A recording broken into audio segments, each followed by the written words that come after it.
Stand by to launch FanStream Sports. 3, 2, 1. Let's start. Hello, sports fans. Welcome to FanStream Sports. Nothing but pure sports. This is the JP Show. JP, it is so good to hear you back on the air. Stand by. Now, here's JP.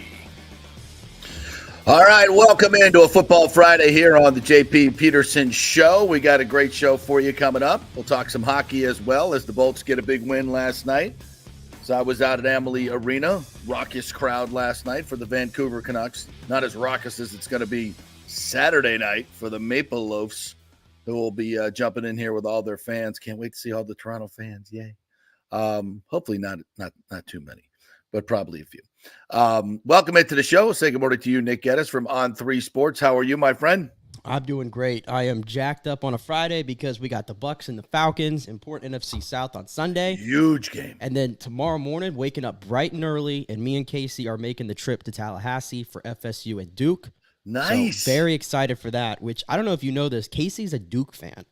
She's a Duke fan, and so she's going to be sitting. Dookie? She's a Dookie, and so she really wanted to go to this game, got her outfit planned and all that, and I got to sit next to her wearing – she's going to be wearing like blue head to toe. She's going to stick out in that pro FSU crowd, so – Wow. We'll see how it goes, but I'm excited to get a house divided at FSU Duke. Who knew? What is her allegiance to Duke? Her grandparents met at Duke. So her entire family took that on, and they take it serious. Remember when North Carolina Duke played each other in the Final Four? What was it, last year? Yeah. I was rooting for North Carolina, and we were watching the game at her house, and it was like they disowned me right there when I said I was rooting for North. They took it very, very serious. So we're house divided on and everything. How are they going to take it when Duke gets their ass kicked here? Although I think it's going to be closer than the experts think. Absolutely. Yeah. Well, Pat Burnham will join us at 11 o'clock, 11:05 actually, and we'll get the lowdown from Tallahassee and the folks at the Osceola. Will Riley Leonard be playing? And if he plays, how good can he really play? Severe high ankle sprain. What's that? 3 weeks ago against Clemson? Yep. Yeah, that's a tough ask. That's a really tough against ask. Notre Dame, rather. Notre Dame. Notre Dame. Yeah, last play against Notre Dame. Yeah, that's a tough ask, but we'll see. And FSU is starting to, as I said a couple weeks ago, I think their best football is in front of them. I thought that was their most complete game this past weekend. The defense is starting to answer a little bit, taking away the quarterback runs. Not that Riley Leonard could run a lot on that ankle, but you never know. I said that about Pat Mahomes in the playoffs last year, and look what he did. Some guys can just do it, man. Shoot them up, superhuman. They come out there and they play, and but it's hard. It's hard to do. Patrick Mahomes is one of one, so we'll see. But I think FSU's it's a good spot, but they need wins over ranked opponents, and they need to probably get a little style points as well. Just win the game. I mean, I don't want to go crazy right now. Just go ahead and win the game. That's all you got. Because I think Duke's a really good football team, and they're better than people think. It's not the old Duke where you could just bully them in the run game and attack their quarterback. That's not the Steve Spurrier Duke of many years ago that can just beat you by spreading it out. This is a good team up front. So we'll talk about that with Pat Burnham. Erik Erlendsson will join us at 10:45 to talk some Bolts. Big win for them last night, 4-3 over a much improved Vancouver team, much better Vancouver team. They are this is a Lightning team. It was a work in progress, and we'll talk with Erik about this, how this team has just got to come together, learn this new defensive system. Kucherov, 2 goals last night. He was fantastic. Best player on the ice last night. And I think he's in for a special year, Nick. I really do. There's a little something different about Kuch. He's shooting the puck from places that he hasn't shot the puck before, and he's scoring. I think he has his eyes on maybe a 50-goal season and turning, all these assists into maybe a few more goals. And I think that helps the Lightning. I think that helps the Lightning to have a guy with his shot. And Brian Engblom and I were talking about this a little bit last night, is some of these Russian players, they grow up with this idea of, being a playmaker and being a playmaker. And when they get to the NHL, not Ovechkin, but Ovechkin's shot volume started to go up because people said, you got to shoot the puck. You got to shoot the puck. And I think, Kucherov's starting to, even though he had some shot volume last year, I don't remember him shooting from the high slot and some of the other places that he's he's shooting from this year and scoring. So I think he's in for a big year. Well, I was going to say, how much more special can we get? Because he had the most, I would call it, I mean, people say that Braden Point had the most quiet 51-goal season you've ever seen. I thought Nikita Kucherov had the quietest, 120 points or whatever season you've ever seen last year. Yeah. And, he didn't put the puck in the back of the net as much last year as we're used to seeing. Does he have 50-goal potential? Maybe. I think if he gets to 40, yes.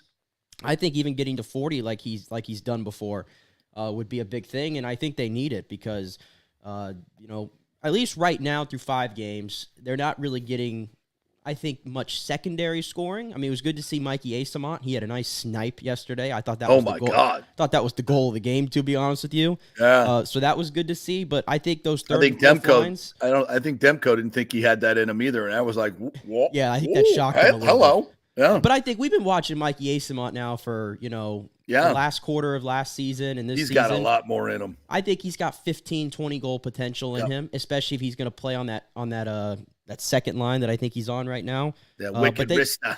Right, but they got to get more secondary scoring, but until then, Nikita Kucherov, he's got to score more goals. They got to get Braden Point going, get Stamkos back in the lineup, but I would just say yesterday in general was a step forward, and I think that's the thing I'm looking at is every game since the Detroit game, I think they've been better every single game after. They were better in Ottawa, they were better in Buffalo, and then they finally finished it off last night with a win against Vancouver, and that's what you want to see. Yeah, they finally they outshot them 36-29, I believe it was last night. Dominated in second period, they give up 2 early goals, and then they dominate really the rest of the way, I thought, until they got the 4-2 goal, kind of sat on that a little bit late.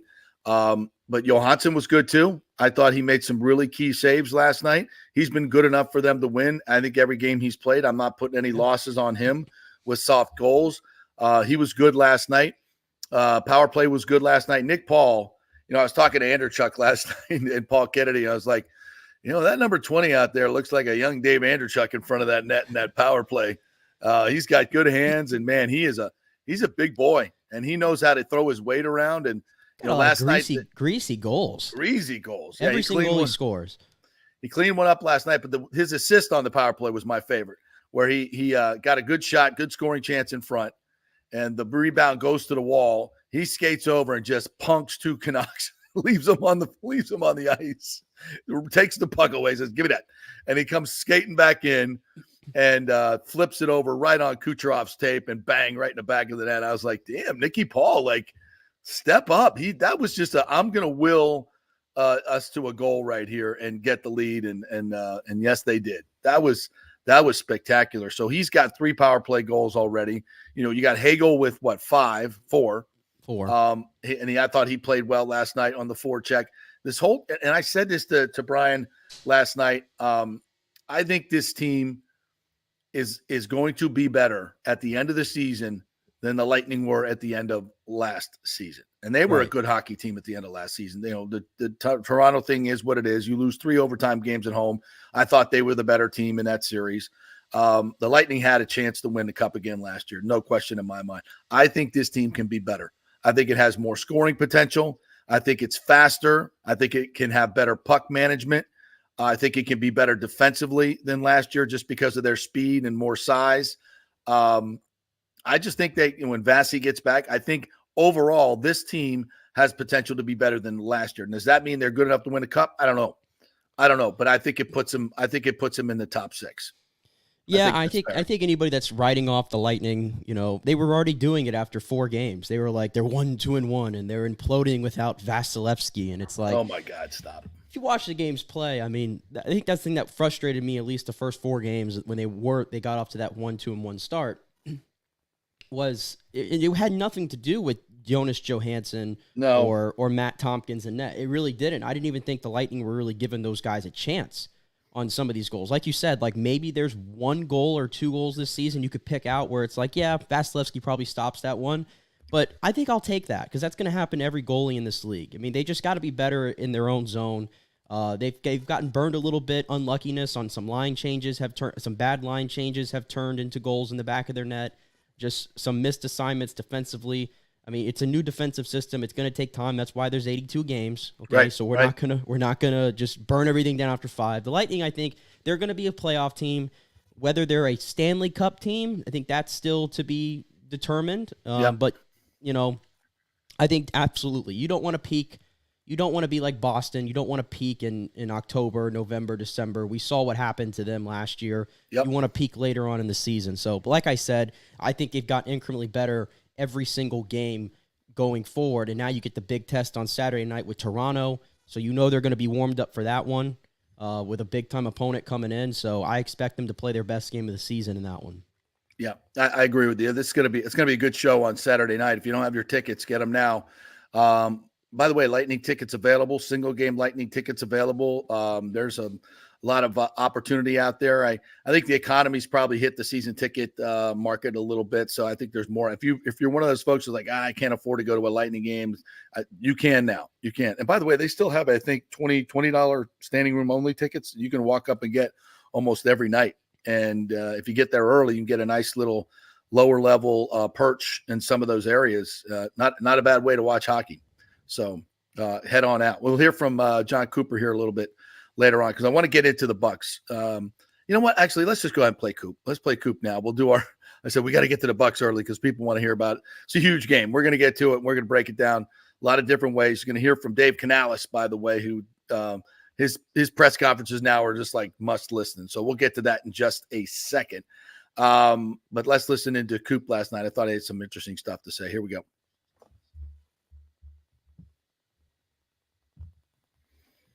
John Cooper. Point, Paul just fighting in the corner. Paul and Leo Haggerty. Is that just an effort goal? Asking about the Nick Paul play. Paul makes a really nice play. He kind of looked off Cooch and then gave it to him. But it all starts with battle wins.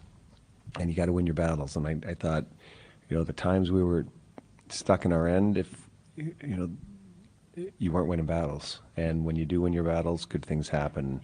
And it was a great effort by those guys. Coop, you put that fourth line together, they chip in with the goal today. When you put those three guys together, what are you looking for when you have that game tonight? I didn't know scoring. what you're talking about. The ice.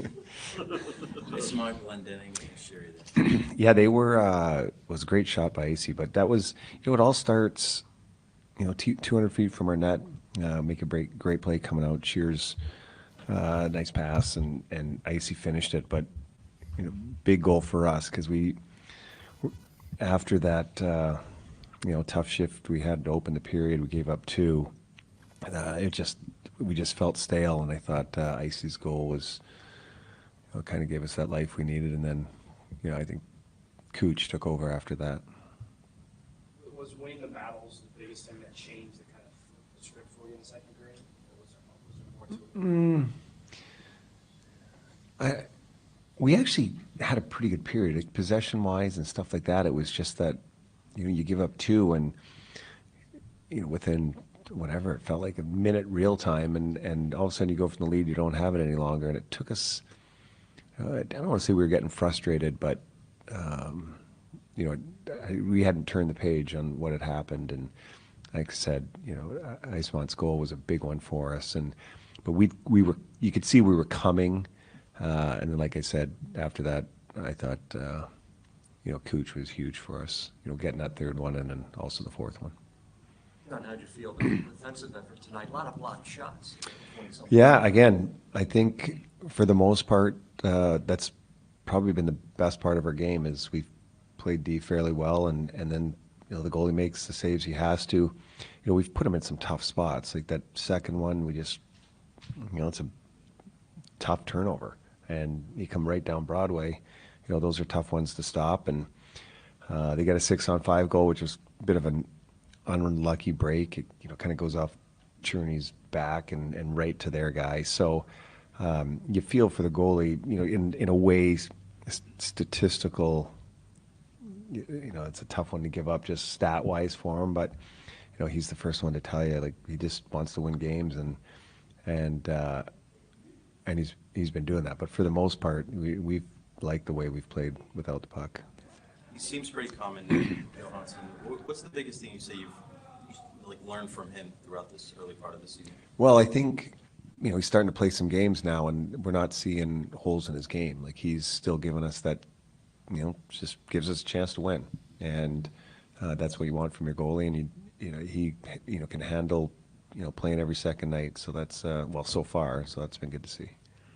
What do you like from Janot so far this season? Do you feel like his fight gave you a little juice there during the second? I thought that was another, big part in the game for us. Like you said, I felt we were coming in that second period.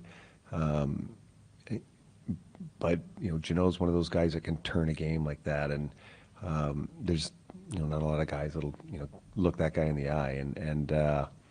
And when you, see those things happen, physical presence, it just, makes guys a little bit taller on the bench. And so, but, there's been a lot more to Gino's game. He's been big, physical. He's on forechecks. He's around the net, and just really, really happy with his game. Coach, crucial to get 2 points at home, isn't it? Yeah, especially after, coming away with only one on the road trip. So this is probably the longest we're at home. I think we're home for 2 weeks. I'm not sure how many games we're playing, but 5 games. We got to start getting points here before we go back on the road. There's Johnny Cooper. I thought the mixing of the lines last night was good. He's mixing things up, and I think that's why when asked about which line, there was a lot of different lines last night, and I think that's good. You got to get when things go stale a little bit, mix it up. But AC Mott's goal was huge, and that wrister just right over Demko's shoulder. What a great shot! Right. Kucherov's shot, Demko never saw. I mean, and that's the beauty of Kucherov. And I will steal this completely from my broadcast partner, Brian Engblom. If you're not listening to the last call, by the way, after the game, and you're a hockey fan, you're missing it. You can go to the Strike 102.5, also on the Lightning app, and call that up, because Brian is just he really gets an opportunity, because I shut the hell up, to really talk about things that maybe he doesn't get to talk about during the game when he's breaking it down. And he spent about 5 minutes talking about how Kucherov shoots the puck, and how he's a little different in the way that he shoots the puck. And he says he's got that toe curve. It's kind of like a cesta. He said kind of like a highlight thing. And I said, yeah, cesta, right? He goes, that's what they call it? I'm like, yeah. And so he's got that toe curve, and he comes out, 5-10 minutes before practice, and he's constantly working with this thing. And most guys will almost like a batter, right? You'll have when they shoot the puck, their shoulder is towards the goalie, right? The target. Whereas Kucherov is much more straight on. If you think of like a Rod Carew, how his stance was so open, and some of these great hitters of all time, because it gives you such better vision when you're looking this way instead of this way. You know what I'm saying? And as he explained it, if your hips don't lie, right? Your hips will tell the goalie where you're going with the shot. But if you're square and that puck, and he pulls it behind his left foot, so you really can't see it. It's almost like a pitcher that hides the baseball. So if you're a goalie, he's not giving you any tells on where that puck is going. High, low, near post, far post. He's not giving you until he snaps it off at the end. You don't know where it's going. And on that particular shot, the one that Demko never saw, great. I think it was Sorelli in front with a great screen there. And Demko never saw it. By the time he saw it, Kucherov shooting the puck, it was by his ear. And then the other one, he was just so quick to snap it off from Paul, who had made him a great pass. But that shot is just lethal. The way he does it, it's so hard to read. And I think it's clear to me that this offseason the Lightning have told him, hey, let's let it rip. Let's let it rip, and let's see everything you got in terms of your shot repertoire. We want you to stop passing as much, and start letting it rip. And that thing's a thing of beauty. That's why I'm calling Fitty. I'm calling Fitty for Kucherov. You called 50 last year early on for Braden Point. I did. He got there. So hopefully, you strike twice there with your predictions. But I mean, yeah, he listen, you talk about dominant players in the game. I mean, and there's a lot of them, don't get me wrong, but he has the ability to take over any game on any given night. And you can argue that maybe sometimes that we don't see that enough. But when you do see it last night, you could tell like he just kind of willed the Lightning to victory. He is one of the most dominant players. I mean, I see all these lists, like ESPN just did their top 100 list, and I think he was like, I think there might have been like 10 players ahead of him. They're not 10 players better than him in the NHL. No. There's no shot. But yeah, shoot more. And also, I will say this, the power play, I got a glimpse of life the last like 2 games without Steven Stamkos, what it looks like. Yeah. And the power play looked completely inept and how much they need him on there. And then you see last night, the power play looked like it was much in sync with Steven Stamkos. So just some food for thought right there of how different this team could look without him. Listen, they're not letting him go. He's going to get signed. I'm hearing a lot of the national media take shots at the Lightning for not extending. It was. I'm sure you guys talked about this after the game that was on ESPN the other night because they harped on it a lot. Yeah, a lot. And I'm listening to it, and I'm just like, is it really that hard to comprehend what's going on here with the Lightning and Steven Stamkos? Like, two things can be true. You can be shocked at the way the Lightning handled it in the offseason. I think we all would say that, the lack of communication. But you can also, at the same time, say it's the right decision not to make any moves right now on Steven Stamkos' future until the end of the season. You can see where you are. I think both things can be true. But the way they harp on it and they act like the Lightning are being the most disrespectful they've ever been, and why would he stay? I think it's nuts. I think it's nuts right now. I think from the outside you can see that, and I'll take with a grain of salt the lack of communication. I don't know. I'm not privy to these conversations, but I think sometimes that can get a little out of whack. I know that the Lightning as an organization respect Steven Stamkos to the hilt. I mean, they can't say enough good things. It's just a matter of, it still has to be team first. It still has to be a team first approach. It's the same thing with Mike Evans. It has to be a team first approach.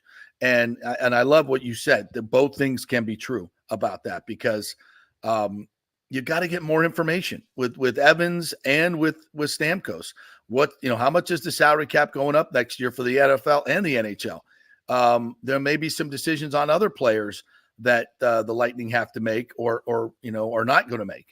Whether they extend some guys. So the core is extended, and I think the Lightning are going to do everything they possibly can to extend Stamkos. I don't think there's any question about that. But, for Steven, it's like, okay, so I have to play a whole year and not get injured. There's a risk. There's a risk, and I get that, and that's not cool.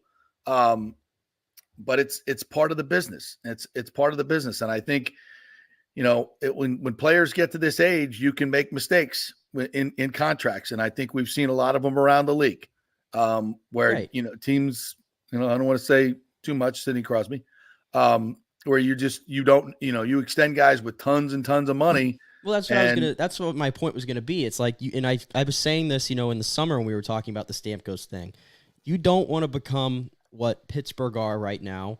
And you don't want to become what Washington are right now. Or what the Blackhawks were for a few years. Or what the Blackhawks were for a few years. Like, I think there's this idea like, okay, like the Penguins have done this. Well, we have Crosby and we have Malkin and we have Letang. So as long as we have them, we have to keep trying to win a Stanley Cup. And the Capitals doing the same thing with Ovechkin and Backstrom and Kazetsta. No, you don't. No, you don't. That's just not the way it works, right? Those franchises would be in a lot better shape if they would, move off of some of those older assets and not continue to just try to go for it. I mean, it's the epitome of square peg in a round hole, as far as I'm concerned, because those teams are far, far away from contention. And not saying the Lightning are there because they have a lot younger core than those guys, but it's just something that you have to keep an eye on. There's no point in forcing it and mortgaging your future trying to go after something that you're just not that team. All right, we're going to talk a lot more about the Lightning with Erik Erlendsson at 10:45. So I want to transition over to the Buccaneers because this is a huge game. It's a season maker for them. This season is all about winning the division, right? It's all about winning the division.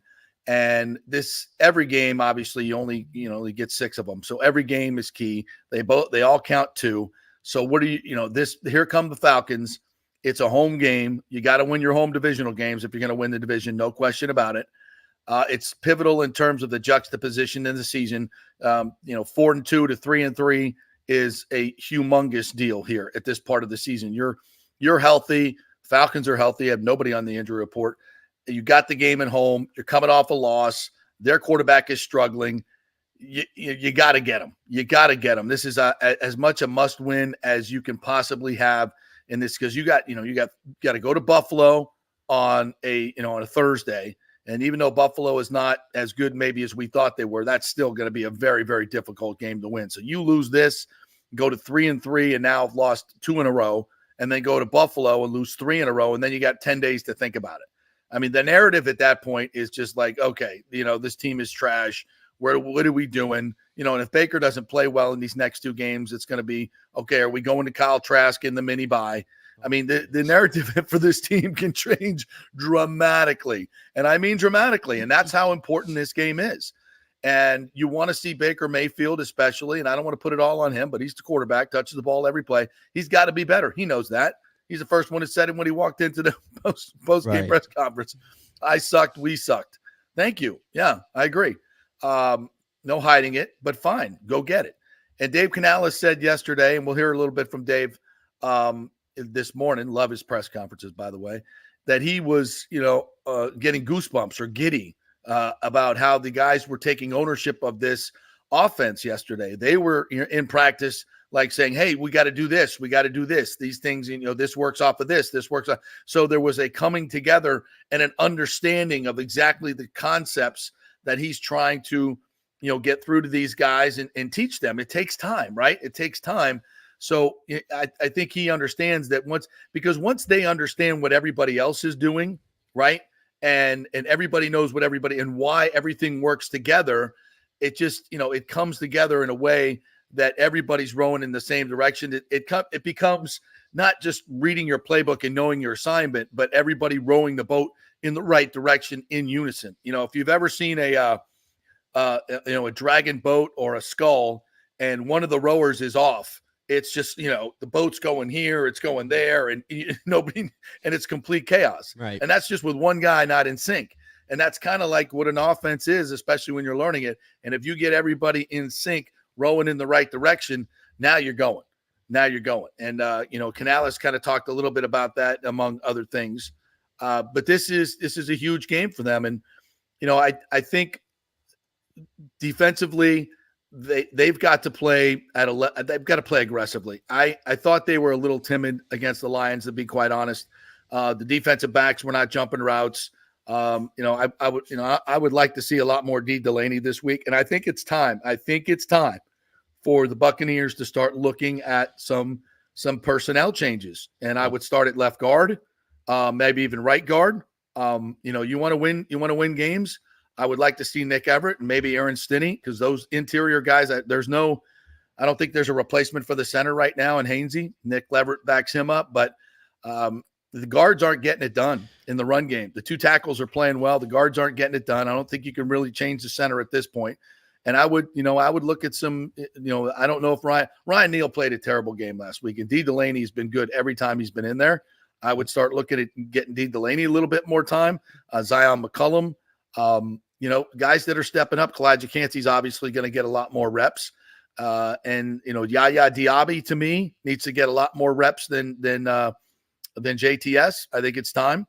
Guys that aren't getting it done and aren't impacting the game, we need to see some snap counts change, in my opinion. Offensive line, obviously, you're not going to be moving guys in and out. But, last year you finally got smart. And, it took an injury to Luke Gedeke to get Nick Leverett in there. Nick Leverett played really well at left guard. Filer ain't getting it done. He's getting knocked off the ball as big as he is. It's just not happening in the run game. So I don't anticipate the Bucs doing this, but I think they need to start looking at it. I guess it's tough to make changes on the offensive line because they've been one of the best pass blocking offensive lines in the entire NFL. And everybody sucks and everybody on that line, I think, is not doing a great job in the run blocking. I mean, obviously the tackles, a lot of the runs are going in between them. So you kind of give them a pass to an extent, but you're not getting anything from they don't have a tight end on this team that can block. I think we've figured that out already. Yeah. And that really hurts your run game. That really hurts their run game. Like, everybody keeps asking, I hear this question a lot, can you pinpoint one thing that's wrong with the run game? Well, it's a boring answer, but you don't have any guy that can create on his own in the backfield. You just have a bunch of guys back there. That's one problem. And then you got 3 guys in the middle that aren't getting any push. And then when you try to run outside and you try to get a little creative, as they did, as I went back and watched, they tried some things against Detroit. It was always a K. Dotton missed block or something like that would go wrong, that would blow that play up. So it really is just a failure across the board. And I don't really know if there's anything that's going to be able to change that, honestly, throughout the season. And, you go into this game against Atlanta, Atlanta, they haven't been able to live up to any type of potential on offense. A lot of that goes to Desmond Ridder. But hey, for what it's worth, they got the number 2 defense in the entire NFC and 4th in the entire league, and they're a top 10 team against the run. So, do I expect the Bucs to just magically figure it out in their running game against Atlanta? On paper, no, I don't. No, I don't. So I think that's my thing right now is the Bucs. What's stopping them from getting to that next level right now of being talked about with these top teams in the NFC is that lack of running game and then putting too much on your quarterback and in your first-year offensive coordinator who, to be fair, he's been ripped on a lot this week. Dave Canales has, and I was part of that on Monday. But again, going back and watch the game, I thought they actually drew up some really nice things. And as you said Monday, your whole synopsis was players got to make plays. Yeah. And he did that. I mean, every game is decided by what? 3 or 4 plays. Yep. The Bucs had those opportunities and their players just couldn't make it happen. But Canales did get those guys in the right situation. So I actually felt a little bit better about Dave Canales after that Detroit game when I went back and watched it. But it is a work in progress, but no doubt about it. This is the biggest game of the season to this point. You look at Carolina is not a factor. Who knows if they're going to win a game? Atlanta's offense, Desmond Ridder, ain't going to get it done. You put Taylor Heineke in there, which I think is likely going to happen at some point this year. Don't know how much that changes things. And then New Orleans, you didn't have to watch the Saints last night. I watched them. Outside of a flurry at the end of the game, they were horrendous. Derek Carr can't figure it out. They look very out of sync. Olave's loafing on routes and stuff. So I don't think they're a really good team, and the Bucs already showed you that when they went head-to-head against them. Mm-hmm. So I just feel like this division it's like begging for the Bucs to take it. Yeah. I really do. Listen, and then they win this week, which they should. They're up 4-2, and they're up 2 games in the division, and they still have 2 games left with Carolina, and obviously one with Atlanta and one more with the Saints, and that's going to be at home. So, Mike, that's why this is so huge. I mean, you take a stranglehold of this division with this win. And as TJC22 rightly points out, Desmond Ridder, where's his other one? This one. Desmond Ridder has not won a game on the road in his NFL career. Now, he didn't start till the end of last year, but still, he's still looking for his road win. He's turned into a pumpkin right now. And this is the one game, the Bucs, we've talked about it. They're 3-0 when they win the turnover battle. And I think Ridder is a quarterback that you can force at least 2 to 3 turnovers, whether that's getting to him and sack fumbles, things like that, or him just throwing it to you. I think this is a big opportunity for this defense to lead the way in this game. And that's why I want guys with ball skills out there. D. Delaney. The guy makes a play every time he freaking plays. He's coming up with an interception. Izzian, these guys, you got to get them time. I don't know why. You bring in free agents like Neal and you want him, he looks like such an impressive player compared to D. Delaney. D. Delaney just gets it done. I like players like that. Give me some production. Yeah, and if you look at the matchups in this game, obviously Drake London's the one. I'm sure Carlton's going to be on him. That's going to be a really physical matchup. Their number 2 receiver, I think, is Mac Hollins. Nothing to write home about. So I'm looking at who? So I'm looking at Jamel Dean. I'm like, Jamel, if there's a game for you to get right and show us that you're a $15 million corner, it's this one. I can't have you getting beat by Mac Hollins in this one. And then you look at the big matchup in this game is going to be those 2 tight ends. The last few games, they have figured out how to get Kyle Pitts involved a little bit. He's starting to show in this offense. And Jonnu Smith is playing really good football right now. So that's going to be the big matchup in this game that dictates this, I think, is whoever's going to be on. It's going to be Devin White and Levante David. We know that. Whoever's on Pitts, whoever is on Jonnu Smith, that's going to be a big deal. We saw Levante David. I thought he took Sam Laporta out of that game against Detroit, did a really good job. And now it's Devin White's turn because you got 2 of those tight ends that you got to cover. So that's the big matchups I'm looking for in this one. Yeah. All right, let's take a quick break, and then we'll come back. We'll hear from Dave Canales, 10:45. Erik Erlendsson, Pat Burnham will join us at 11:05, and then Sandra Golden from 92.9 The Game in Atlanta covers the Falcons. We'll get her perspective. So full show here for you.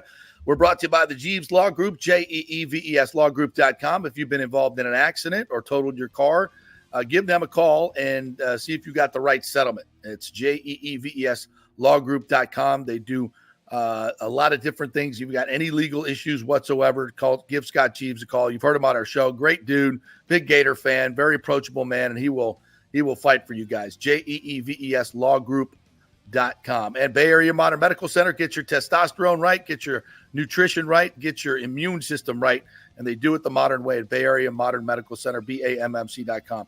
Back at 3, we will hear from the loquacious Dave Canales. Stay with us.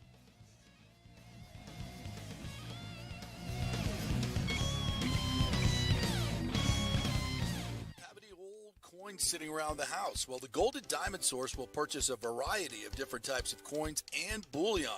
Their gold buying program includes sterling silver, silver, platinum, and watches. They also accept unusual pieces that other jewelry stores do not, such as gold bars and sterling silver flatware.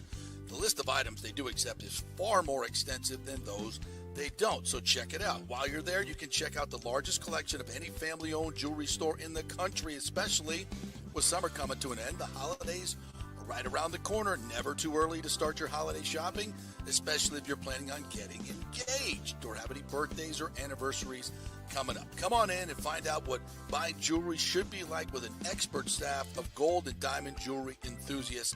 And the best part, they treat you like family. And if you're worrying about price, don't. The Golden Diamond Source has something for everyone's budget. They even have a layaway. If you stop in and get your favorite piece now, you can have it paid off by Christmas. Plus, you can even finance your purchase with 0% interest for up to 5 years, and you can get a $5,000 diamond for only $83 a month. It's the greatest folks in the world, Julie and Steve Weintraub, the Golden Diamond Source, 3800 Olmerton Road, always online at thegoldendiamondsource.com. JP here for my good friends at Italiano Insurance, and they did it again. Once again, Italiano Insurance stepping up with the best customer service. I was in a bind. My old insurance company, my auto insurance, jacked up my rates, so I called Charity at Italiano Insurance, and she stayed till 9:30 at night until she got my insurance done. And guess what? She searched all these companies for me. I didn't do the work. She did. Saved me $1,000 on my annual premium. $1,000, folks. That's real money. And that's what you get at Italiano Insurance. Great customer service. And here's another note for you, by the way, with hurricane season up. 40% of people in Florida are underinsured. That means if you have something happen during a hurricane and you need replacement cost, you're going to get 40% less than you deserve. Can't let that happen. Call the folks at Italiano Insurance and get them to help you out in both those regards. It will save you money and keep you insured properly. That's 813-877-7799. Great folks in the community, been doing it for over 60 years. Italiano Insurance, 813-877-7799. All right.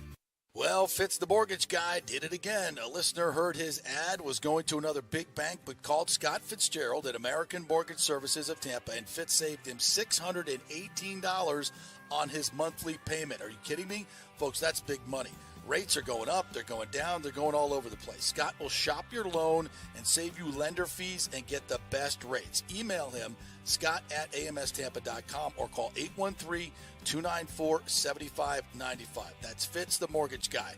Lots of stuff going on right now, and these rates are going all over the place. You need somebody knowledgeable in the market that will work hard for you and get you the best deal. That's my man, Scott. He's done 3 loans for me, done thousands of loans for local folks here, works with a lot of the coaches and players in the area. He's the guy. 813-294-7595, or go to scott@amstampa.com. Let's go. Right now, back to the show with JP.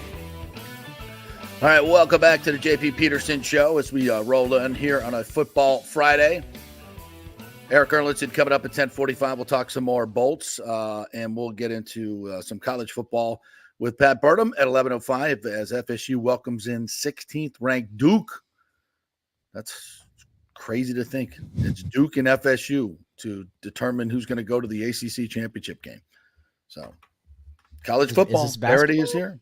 Are we playing basketball? Not yet. I hope that, but which, by the way, I hope FSU gets a little bit better at basketball this year. Last year was tough to handle. So turn it around, Lenny. Let's go. All right. So once again, Dave Canales spoke to the media yesterday. Always a breath of fresh air. If you want to learn about the Buccaneers offense or just NFL offense in general, and he was asked some tough questions. So let's listen in to Dave Canales here, new offensive coordinator.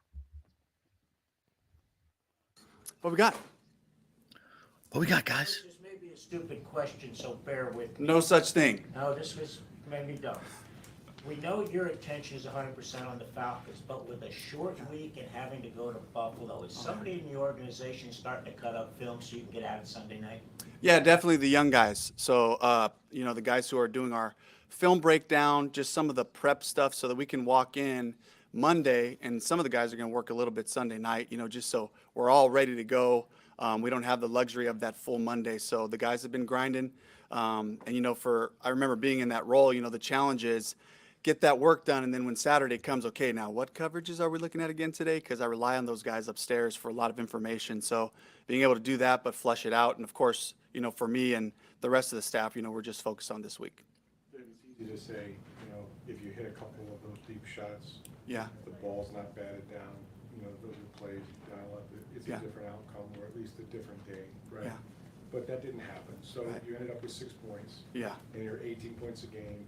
And you're still not running the football. So where do you kind of see this group at right now? With what you're trying Why are you smiling, Gaddis? Yeah, all fair things, right? So again, we get to the red zone twice. We got to come up with touchdowns some way, somehow. We had the OPI on the 3rd and 1 with a potential run there, but it's too good to pass up a one-on-one opportunity to Mike Evans, in that situation. So I loved where Baker went with that. A lot of people can go two ways with it on a 3rd and 1. But geez, most of the time they're helping with a safety over there and a corner. We got to be able to take advantage of those opportunities, and we didn't on that one. And so, yeah, I think just in general, kind of you guys asked me week to week kind of grade our offense, and I would say we're still, out of 10, we're still in that 6.5 to 7 in terms of our just fundamental play and execution. And I include myself in that too, just being able to adjust in the run game while they're giving us these different pressures and fronts, what is the best thing to go to in those situations. So that's where I can get better. And of course, all of us across the board just really need to continue to improve. But we have good variety in what we're doing.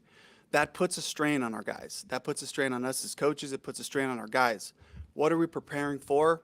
We're preparing to win the division. So as you come down the stretch, a defense can't just line up and say, guys, it's this run and that run. That's it. And I think that we're preparing ourselves and building an offense that's not going to allow defenses to just say, hey, just take this away, and they got nothing. So we're really working towards that. At some point, just to follow up, don't you have to kind of streamline a few things? Do you figure out what runs are best or how you can get production? Can you have too many good ideas? I think so. So for me, the challenge is this. If you oversimplify, right, it makes it easy for the defense to stop what you're doing. That may lead to success on a couple of plays. But I think that in the pass game and the run game, if we put the strain on ourselves now, early in the season, by the time we hit midseason and as we go, right, the guys get familiar and accustomed to having all the different variety, having the different types of runs, the different types of passes, the fly motions, the shifts, the different things that we're working on. That does take time. And so it's kind of like, I don't want to sacrifice the where we're heading for right now. Now, at the same time, we got to find a way to make yards. We got to find a way to make first downs and continue to have success while we're figuring that stuff out. So that task does fall squarely on my shoulders in terms, and the staff really helping me to put together a good versatile attack. Let's pause it right there, Nick, if we can. Blocking is adequate, okay, I think with the Yeah, let's pause it right there because that was Rick Stroud asking some really good questions there, and I think an even better answer, to be quite honest with you, because we said before the season this offense is going to be more than 18 points a game, and it was. You get it down, when you're 5 weeks in, you get a down week like 6 points, which obviously should have been a lot more. The numbers are going to look poor, right? They were averaging 23 points, 23, 24 points a game before that. But what Canales says is spot on. And Baker said this as well. And I don't know where this narrative is coming, that the offense is too varied and they've got to simplify it. This is the freaking NFL. Okay. As you go through this is not about, 1 game, 2 games, 3 games. It is a week to week league. I get that. But what Canales is saying is you've got to be so varied. You've got to have an answer. And you heard Baker say this the other day as well. You got to have an answer for everything that the defense is going to throw at you, right? So it's got to be varied. Now, you want to dumb stuff down, go ahead. But you're going to put a ceiling on your offense quickly if you do that. Very, very quickly. And Canales is too smart for that. He wants to, they may struggle a little bit in the beginning because this is part of the growing pains. It's an offense that has a lot of variety, but once you get it down within a game, you can switch and go to different things. When the defense switches, when they play the chess game and they switch something, then you have something to go to answer it. If you keep simplifying stuff down, you got nothing to go to, and then you're stuck. So I like exactly what Canales is saying, and I think he's absolutely 100% right. This is about winning a division. This is not about winning, a particular quarter. You got to have a bigger vision, and if you can't just simplify everything and say, okay, we're going to have 4 runs and we're really going to execute that. I don't think that works in the modern day NFL. Yeah, and let's be honest too, and I think he actually mentions this later on. Because of the way the NFL is set up nowadays in regards to like fixing like a running game that was like really bad last year.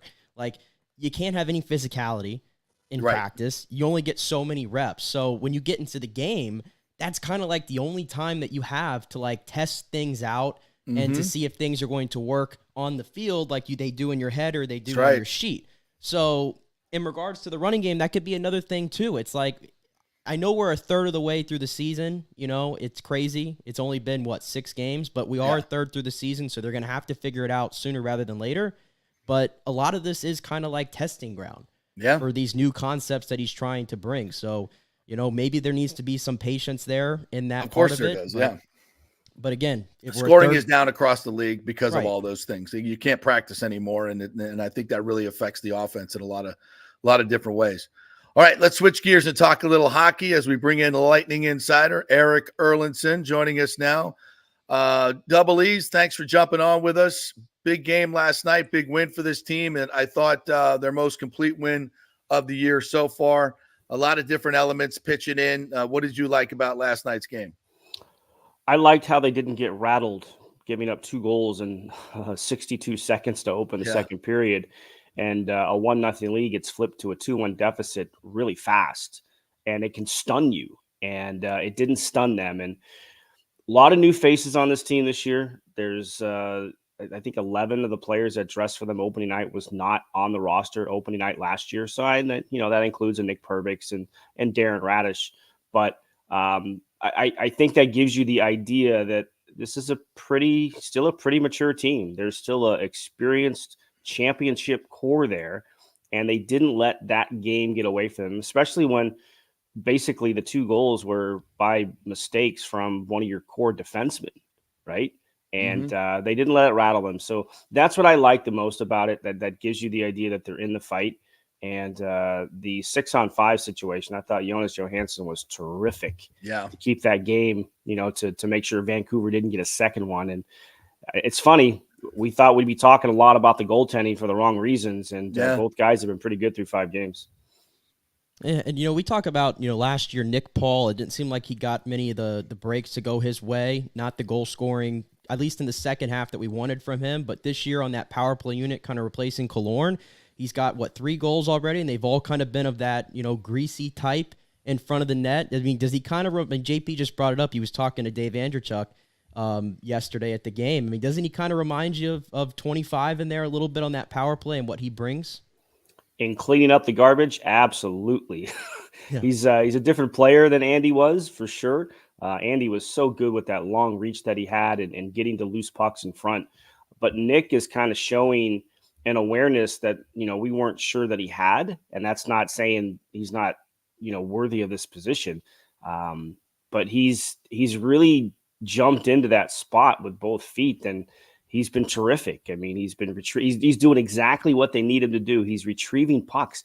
That's a big part of that responsibility and that role as the net front presence, is making sure you find the loose pucks, not just the ones in the crease and popping them in like he has been, but behind the net and winning those battles and making sure you maintain possession and keep the puck. So he's in the right areas at the right times, and he understands his role. And, for a power play that had Alex Killorn in that spot for a number of years, working with basically those same 4 other guys, he's just been a perfect fit so far early on, especially on home ice. It's power play, 4 goals in 2 games on home ice. You'll take that all the time. And Nick Paul's been terrific in that role. I dare say he's been a little bit better than Killorn, and he's just starting. He's bigger than Killorn. I would say he's better in retrieving pucks in terms of his physicality. So I don't think you can ask any more from him. And that one, the goal was great, but the pass to Kucherov and retrieving that puck and just leaving 2 Vancouver Canucks in his wake. I mean, that was a special moment to me.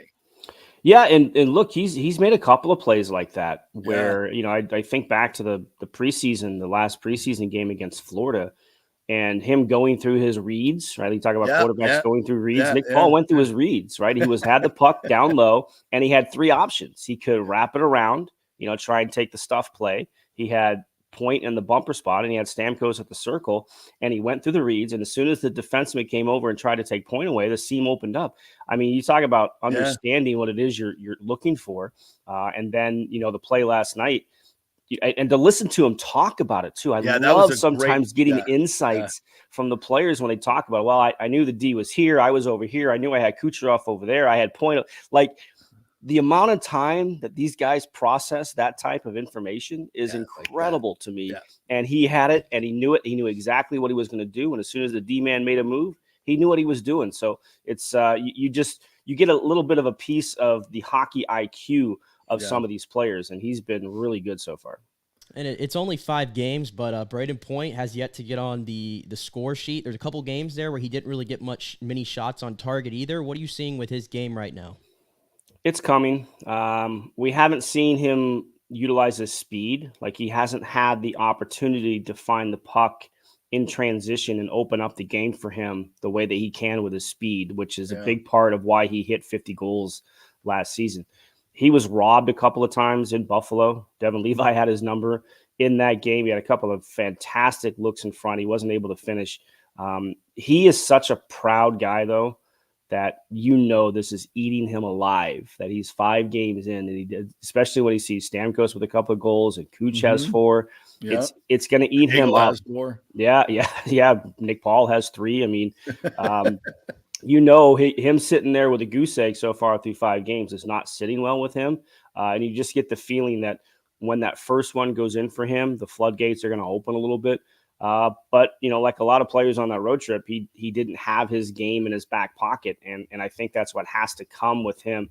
He's getting to spots, especially on the power play, but it's the 5-on-5. That's where you want to see his impact, because that speed can open up the game, not just for him, but Nikita Kucherov as well. And whoever happens to be the other winger, whether it's Stamkos, whether it's Hagel, whether it's Alex Barré-Boulet, whoever happens to be out there, his speed opens up the game for himself and his line mates. Erik Erlendsson joining us here, Lightning Insider. I know it's only 5 games, but when I look at the pieces on this team compared to where we were last year, and I look at Merla and I say, this guy's got a lot of upside. I think he's going to be a really good player for them 3 months from now.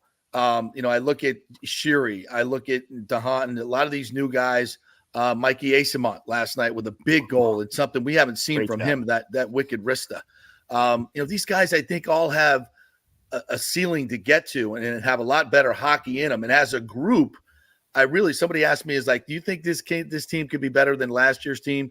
I said, yeah. I think that when you look at the pieces that are here, they're faster, they're bigger. I think they're more skilled than last year. I think they're a little tougher. What are your thoughts on that? I mean, I know it's only 5 games in, and of course I'm projecting with Vasi coming back and being Vasi. But as a group, I just see some better potential here than last year's team. Not the Cup teams. I'm not going there yet. But last year's team, which was pretty damn good. Yeah. Well, there's no doubt with the moves that were made over the summer and how the line construction is much different from last year. I mean, they certainly got a lot faster. All 3 of those guys on the school bus line, Pat Maroon, Pierre-Edouard Bellemare, and Corey Perry, as effective as they were the year before, sometimes those situations just fall off the map, and it just fell off the map for those 3 guys. So they knew they needed to upgrade that area. What I like about Valtteri Merla like he uses his size, right? Like his body positioning and along the walls and everything you look for in a player with his size. He's 6'2". I think he's 6'2", about 210 pounds. Yeah. Got some offensive spark to his game that will eventually, I think, start to come a little bit. But he's been a good fit so far. So he brings that sort of element of some skating ability, physicality, and some offensive touch. Luke Glendening is a terrific defensive center. He actually only 39%, I think, in the faceoff dot. That's not going to happen very often for him. So he is definitely a guy who can win them some faceoffs and be consistent in that area. So that kind of changes things in how the coaching staff can utilize these players during the game. And I mean, Connor Sheary, I think he's still trying to find his personality in this team. He's been up and down the lines, and it was good to see him get a point last night and get on the scoreboard. That always helps, even for a player as veteran like him. You bring in an Austin Watson when you need to, and the elements that he can bring. I think Tanner Jeannot is starting to look a lot more comfortable, certainly, maybe kind of, quieting some of the naysayers, if you will, for the way he played when he came over at the end of at the trade deadline last year. He's looked very comfortable. It's definitely a different look. They need to get the offensive scoring depth, though. If Mikey Eysmont can shoot the puck like he did last night, that's going to be a huge addition. That was a beautiful shot, top right over the glove side under the bar there from him. So they're going to need those guys to contribute more offensively and take the pressure off of guys like Braden Point a little bit and chip in here and there. But in the early going, I like the construction of the lines, and I like the versatility of it. I mean, you've already seen it through 5 games. I mean, John Cooper has moved players up and down throughout the lines, trying to see what works, who fits where. And that's what a lot of the early season is, especially when you have as many new faces as Lightning have. Yeah. Okay, where can we find the chemistry with this guy and move things around? Because even the famed triplet line of Nikita Kucherov, Tyler Johnson, and Andre Palat was not together at the start of the season. They took off. And it was only through injuries in a game in Winnipeg where John Cooper said, okay, let's try these 3 guys together. Right. And it worked. And I think that game was in November. Yeah. Yeah. Like last night, there was a question about the third line, and Cooper's like, what line are you talking about? Because there were about 6 lines last night, be a little bit more specific. And I think that's kind of an underrated quality that Cooper has, because I think a lot of coaches are not as willing, to experiment, especially at this level. And I think he does. And things change throughout the year, right? I mean, lines get stale, right? Lines get stale and injuries happen. Yeah, right? Exactly.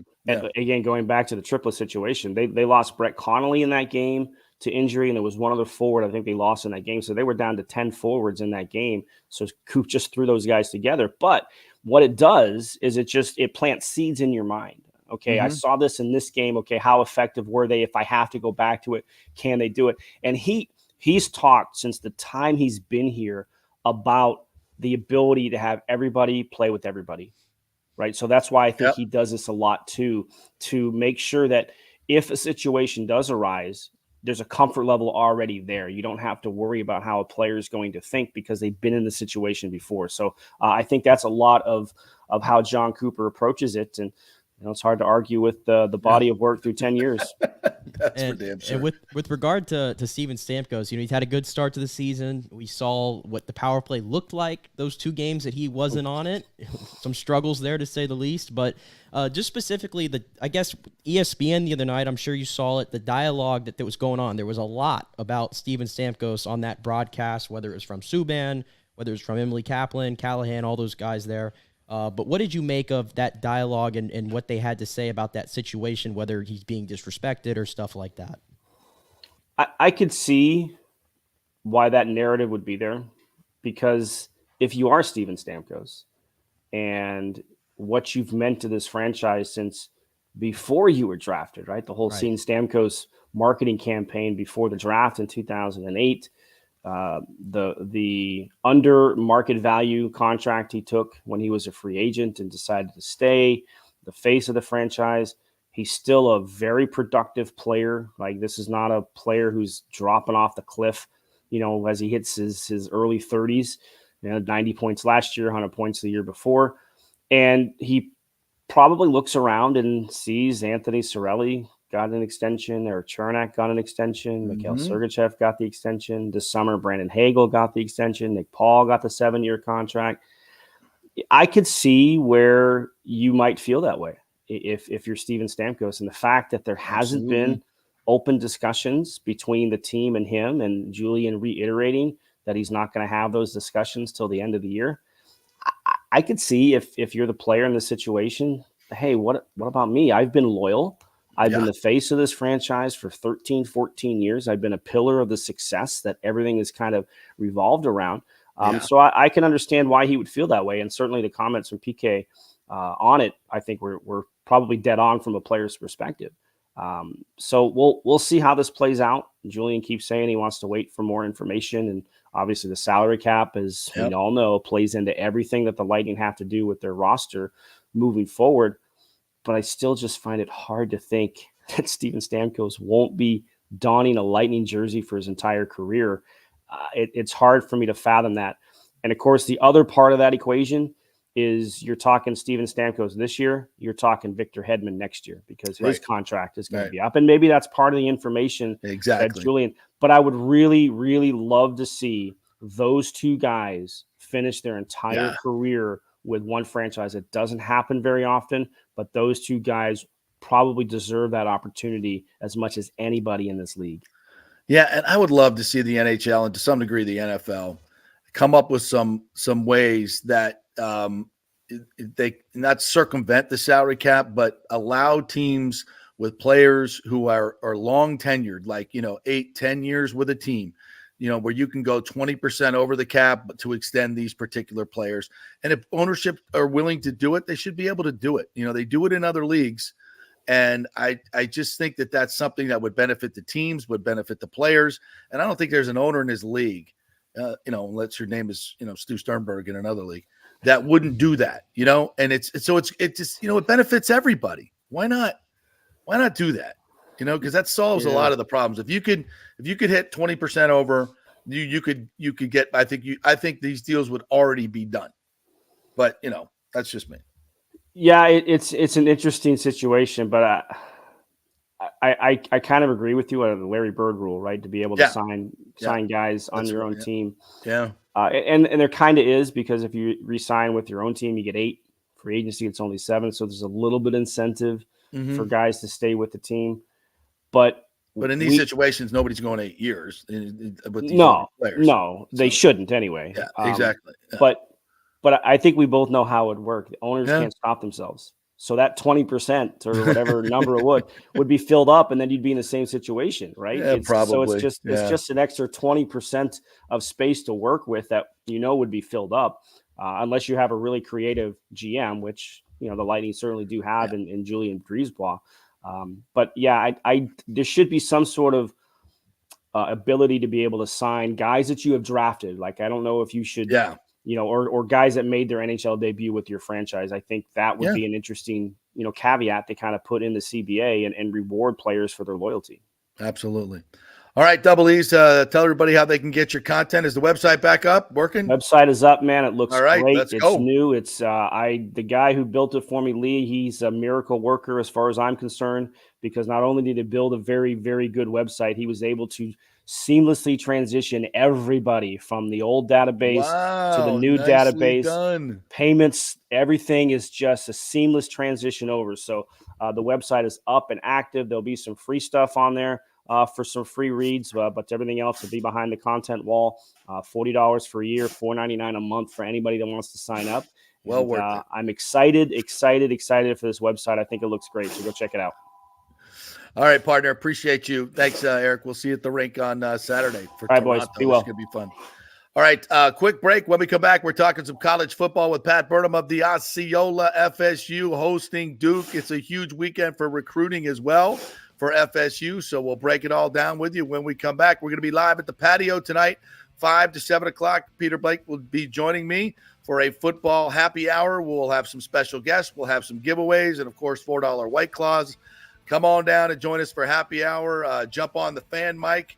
We'll have some fun. 5 to 7 o'clock at the patio, and always the best place to watch football this weekend, Friday, Saturday, Sunday. It is the patio, 421 South McDill. It's the place where everybody meets, at the patio. Back in 3 with Pat Burnham from the Osceola. Stay with us.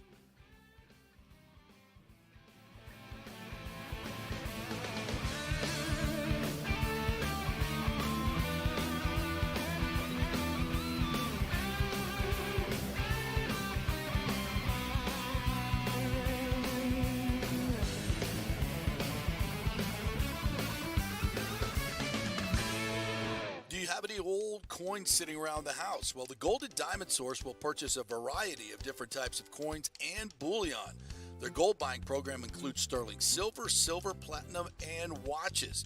They also accept unusual pieces that other jewelry stores do not, such as gold bars and sterling silver flatware.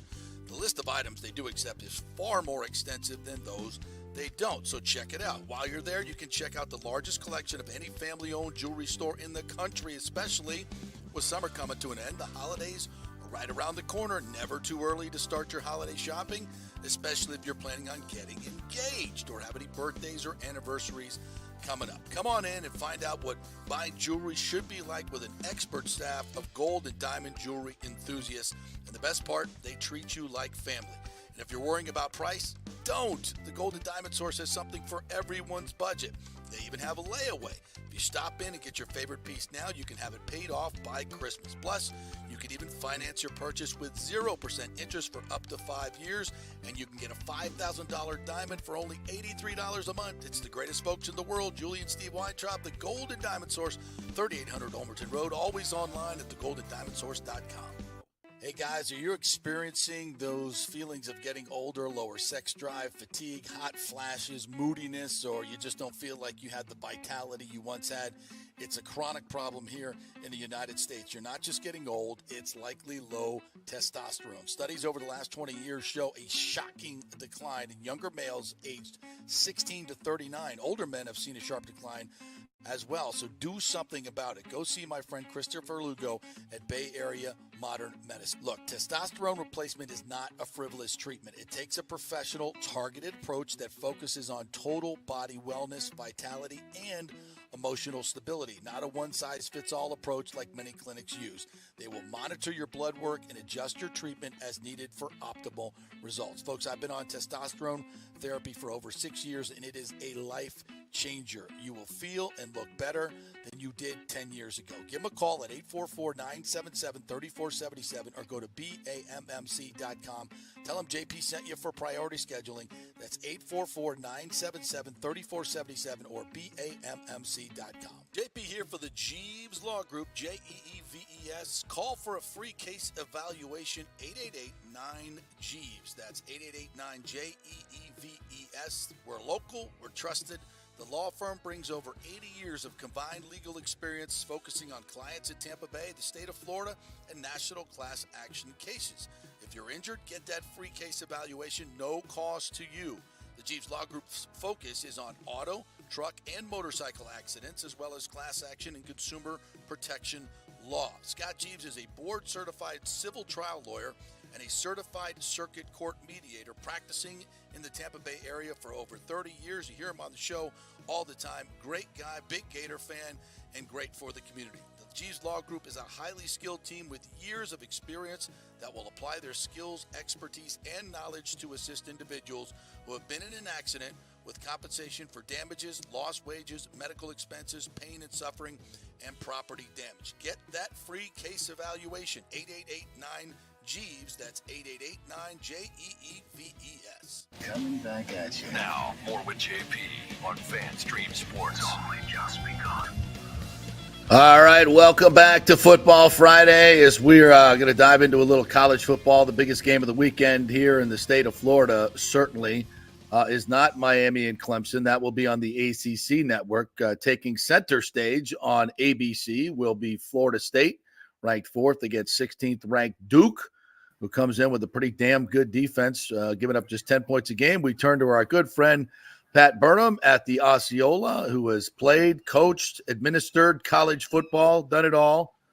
You are the man, Pat. They love you here in Tampa.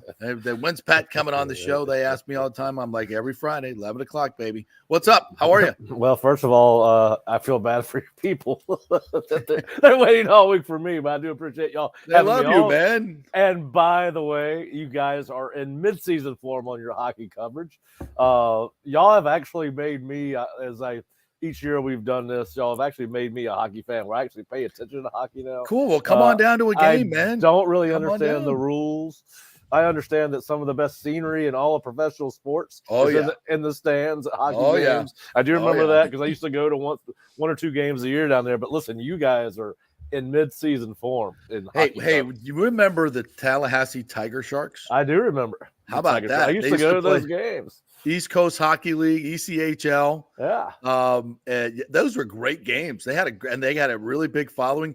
In fact, I believe when I was in Tallahassee at Channel 27, remember Manon Rayon? Yep. The Lightning came up and played a preseason game, and she was their starting goaltender. First time a female had started in an NHL game, preseason or regular season. How about that for a little hockey trivia in Tallahassee? There is some symmetry to everything. Yes, there is. The Tallahassee Tiger Sharks. That was good times. All right, so we got a big football game this weekend, my friend. First of all, the status of Riley Leonard. I've heard their coach, Mike Elko, say that it's possible that he will play. What are your thoughts? Well, I mean, his standard line since he got hurt against Notre Dame was he's day-to-day, right? And he said the same thing on Monday afternoon in his weekly press conference. Then apparently on Tuesday at his radio show there in Durham, he kind of made it sound like maybe Riley's recovery was going a little bit better than they anticipated. Now, is that smoke and mirrors? Who knows? I got a text 5 minutes ago before I popped on into y'all's online studio saying that he's definitely out. Now, I've asked that person to verify who he's getting the information from because I was trying to explain this to somebody. Everybody just assumes because it's a high ankle sprain he's not not going to play. Well, not all sprains are the same. Right. People recover from things differently. If you believe all the Aaron Rodgers stuff, he's going to make the most miraculous recovery from a torn Achilles that anybody's ever done. But listen, here's the thing. Listen, these guys work all year to play on 12 Saturdays. That's all they get is 12 Saturdays for 350 days worth of work. I think that Riley Leonard will play if he can. I do not think Mike Elko, because they still run the ball 57% of the time when he's in the ball game, and he's their second leading rusher, even though he's missed a game. So I do think that he will play if he can, but I don't think Mike Elko is going to waste him because even if they were to lose to Florida State, they're mathematically still in the race for the ACC championship game. So he's not going to roll the dice just for this one game. Now, I'm sure Riley Leonard wants to play because he's got NFL aspirations, and you play in Florida State, there's going to be a lot of scouts there, or at least a lot watching on television. So I think he wants to play. Now, will he play? And listen, and this is either way, whether he plays or not. Listen, this is not the Duke team what we think about all the time. You kind of got to get over your upbringing, right? This is not the Duke team that we've seen Florida State crush time and time again. And, Mike Elko's done a good job of bringing a lot of experienced players. And I think they're going to give Florida State a challenge, even with the backup quarterback Beeline. And listen, he's 12 of 20 passing for the year. Now, the offense was totally different against NC State than it has been against other teams. They ran the ball 71% of the time. He only completed 4 of 12 passes, obviously, but they're still running the ball a lot with Leonard. And listen, the reason you don't want Riley Leonard in the ball game is because he's a very hard runner. More than half of his yards this season have come after contact. And of course, so anyway, listen, I think it's going to be a fascinating game, but I think everybody's got to wrap their head around the fact that this is not the Duke teams that Florida State fans have grown accustomed to seeing. Well, they can play defense, right? This team is very giving good up just 10 defense. points a game. And the thing that really struck me about watching that Clemson game was, Clemson just said, we're Clemson. We're going to run the ball down your throat. And Duke said, no, you're not. And on the goal line and every key situation, they tried to do it and they couldn't do it. And I was like, holy crap, what team is this? Where did they find these players up front? Their front seven is legit. And when have we ever been able to say that about Duke? Like never. I know the Knowles have never lost to them, 21-0. Yep. But this team scares me a little bit. Well, listen, both these defenses are bend but don't break. If you looked at the totality of if the total defensive stat told us true, the indicator both defenses are average. I think they're 63 and 58, something like that, both of them. But anyway, you look at Duke's defense. They've held 4 of 6 opponents to 126 yards on the ground or less. Now they're ranked 63rd, so everybody thinks that there's a weakness there. They give up 213 yards to Clemson, 159 to Notre Dame. Nobody else has gone above 126. Listen, they've been very good against the pass. I think they've got the second highest PFF pass grade as a defense in the nation, and then obviously their scoring defense. So listen, Florida State and Duke have been very good in red zone defense, right? They're both in the top 20, I believe. But yes, so their defense is really good, JP. They have 16 players listed. And, it kind of reminds me, when I was in high school, we played every year. The senior athletes got a chance to play against some of the staff. And so it's a bunch of 18-year-olds playing against a bunch of 35-year-olds. And we just thought we were going to run them off the court, and they ended up beating us, right? One of the reasons they ended up beating us because they play unselfish basketball. They're passing like the 85 Celtics. And listen, you can't replace experience in football or anything else. Their defense, their 16 guys are listed as starters or co-starters, have played in 579 football games over the course of their careers, 271 combined starts. So there's a reason these guys play well together. It's because they've played a lot of football. And listen, they're very disciplined. They get after, they gang tackle, they run to the football. They play defensive football the way it's supposed to. Now they're 4-5, and you'll see some odd fronts from time to time. But listen, I think sometimes that total defensive stat and that rushing defensive stat for both teams can be misleading, because with the RPO offenses, it's really turned into a bend but don't break mentality for every defense, right? It's what you do when they get when the field gets short, and both defenses have been very good when the field gets short. But yes, listen, I usually get a really good feeling or really bad feeling as I go through and do my research for my scouting report. Right. I certainly don't feel as good as I did before.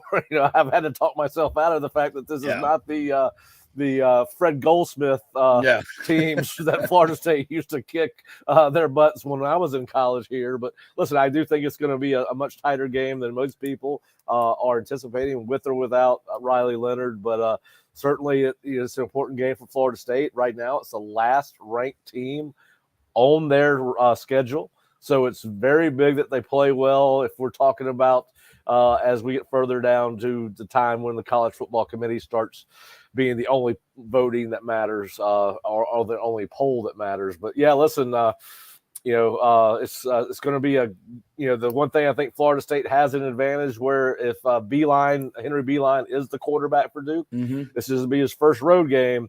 And road game at Doak Campbell Stadium at night with 80,000 people rocking.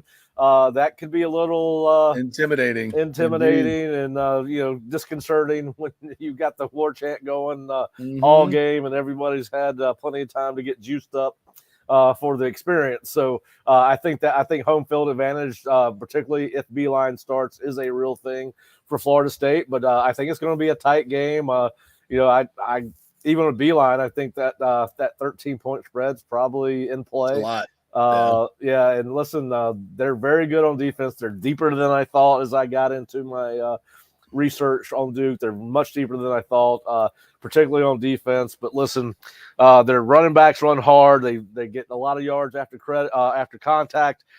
And then listen, who they're going to throw the ball to. 4 guys have basically taken up all the targets. Yep. But listen, they got their top two receivers average over 12 yards per reception. So it's not like they can't throw the ball, but they're much better running the ball on offense than they are throwing the ball. But it does create some opportunities in the pass game, get some one-on-one situations. We even saw that with Beeline against NC State with some play action. They're going to play action to death when they get into the pass game. There's hardly any pure dropbacks, but listen, and that they've got to listen. You listen to Mike Elko talk this past Monday, and he certainly sounds like a confident guy that believes in this football team. And I think this Duke football team thinks they have it. Listen, they played well against Clemson, beat them. Yeah, they beat a Notre Dame team that's been pretty good this year. I mean, they hung with Ohio State, and then they just beat the crap out of USC. That's right. This past weekend. So I don't think that what Duke has done has been a fluke by any stretch of the imagination. Nick, you got something for Pat? Yeah, I was gonna. We talked about Riley Leonard a lot. His availability. Johnny Wilson. I haven't heard much there. Does it look like he's gonna be back in this one for FSU? Who cares? We like Keon Coleman. It all matters, JP. It all matters. I think he'll be back. I mean, listen, I think he'll be back. Superman. I was not at practice this week, but I know that Kurt put in his staff prediction keys to win that he expects him to be back. Kurt and Bob were at practice all week, so I anticipate that Johnny will be back. I did want to ask, though, for those, because I'm going up to the game. We're leaving tomorrow morning, and I've only experienced the Tallahassee at night just one time before, but I've never done it like the full day experience of being there. For somebody who's a newbie like myself, give me a game day. What's the game day experience? Like, where should I be? What's going to be going on? Things like that tomorrow. Well, listen, the college town will be rocking all day long. You have people down there watching ball games early. People will be tailgating early. The weather's going to be outstanding. I think the high is 80. I mean, it's going to be partly sunny or sunny. Listen, you can't go wrong in college town. Then there's going to be multiple tailgates.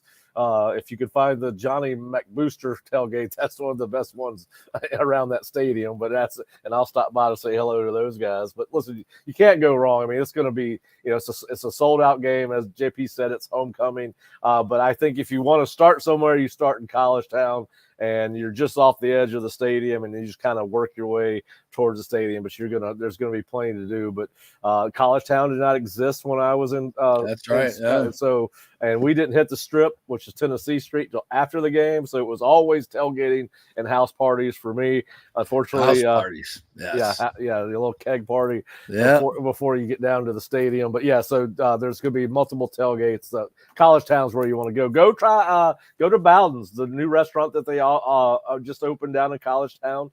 Bowden's? To honor Coach Bowden. Yeah. Where I haven't seen that one. Where's that? It took the place at 10 Lizzie's. It's right across the street from 10 Lizzie's is out? 10 Lizzie's is out. Dave Roberts, who you know. Yeah. Dave Roberts and a guy that I played high school football with have gone in and they took over the 10 Lizzie's property and established Bowden. So it's a new restaurant. And listen, they've got all kind of, if you want to get the Florida State experience, they got all kind of memorabilia from Coach Bowden's days, even going back to when he played at Alabama and Sanford. And so, yeah, I think that you can't go wrong there. That's awesome. A good concept. Well done, Dave Roberts. Yeah. Very smart. I have to mention Keon Coleman. I mean, I heard somebody else talking about this on another show that there was an audible gasp in the press box when Keon went up and got that ball one-handed, and then the rest of the day just put on a show, unlike we've seen since Peter Warwick statistically. What an addition this guy has been, and I'm half joking, but I don't want to see him lose any targets. Like we're wasting targets throwing to Johnny Wilson. Just throw it all to 4. They can't cover him. They can't freaking tackle him. I mean, they need to get a couple jet sweeps going with him. I want to see 3 of those. He needs to touch the ball 15 times this game. No, listen. I got a friendly bet here in town that he'll have a 1,000-yard season. So I just don't hand the ball to him for a running play. If you want to do a pop pass, if you want to do one of those little pop passes where it counts as a pass, and as he passes by the quarterback, I'm good there. But same thing. But yeah, thing. He is he's phenomenal. It was fun to watch. You don't realize how elusive he is as a punt returner until that game. I don't think I knew he had that in him. But listen. And the thing about it is, I don't think that Mike was talking about it after the game when they were recruiting him in the portal. they didn't ever talk about him playing punt returner. Like they didn't know that he wanted to do it until they got into camp, and I guess they were having some trouble having some consistency catching the ball. So he was put there initially because he's got really good hands, really strong hands, and doesn't drop the ball much. And what we found out, the more comfortable he's got catching the ball, the more aggressive he's gotten returning the ball. And so, listen, he's fun to watch. He's been everything that's been advertised. He's been advertised or more. It's a shame he's only going to be here 6 or 7 or 8 or 9 more games. I don't know, depending on how this end of the season works itself ship him out. South, will you? Ship him 4 hours south. We'll be happy to take him. Yeah, you guys are playing pretty good down there. You got a big game this weekend. Baker seems to have found himself back there. Yeah, huge. Yeah. So what are y'all, 3-3? 3-2. 3-2. All right. So listen, that's life in the NFL is pretty good at 500 now, and especially in that division, you got a chance to make the playoffs. Oh, but that's why with Atlanta, you go up, you get 4-2 and a 2-game lead in the division this early in the season. You're with 2 games with Carolina left. You're in a good spot. But this is all about our boys up there this weekend, and I love to see. Because we've been talking about this, right? We need to vary this offense a little bit more. It just can't be 4 and 14. We got to go get Hakeem Williams involved. Boom. One catch, 1 touchdown.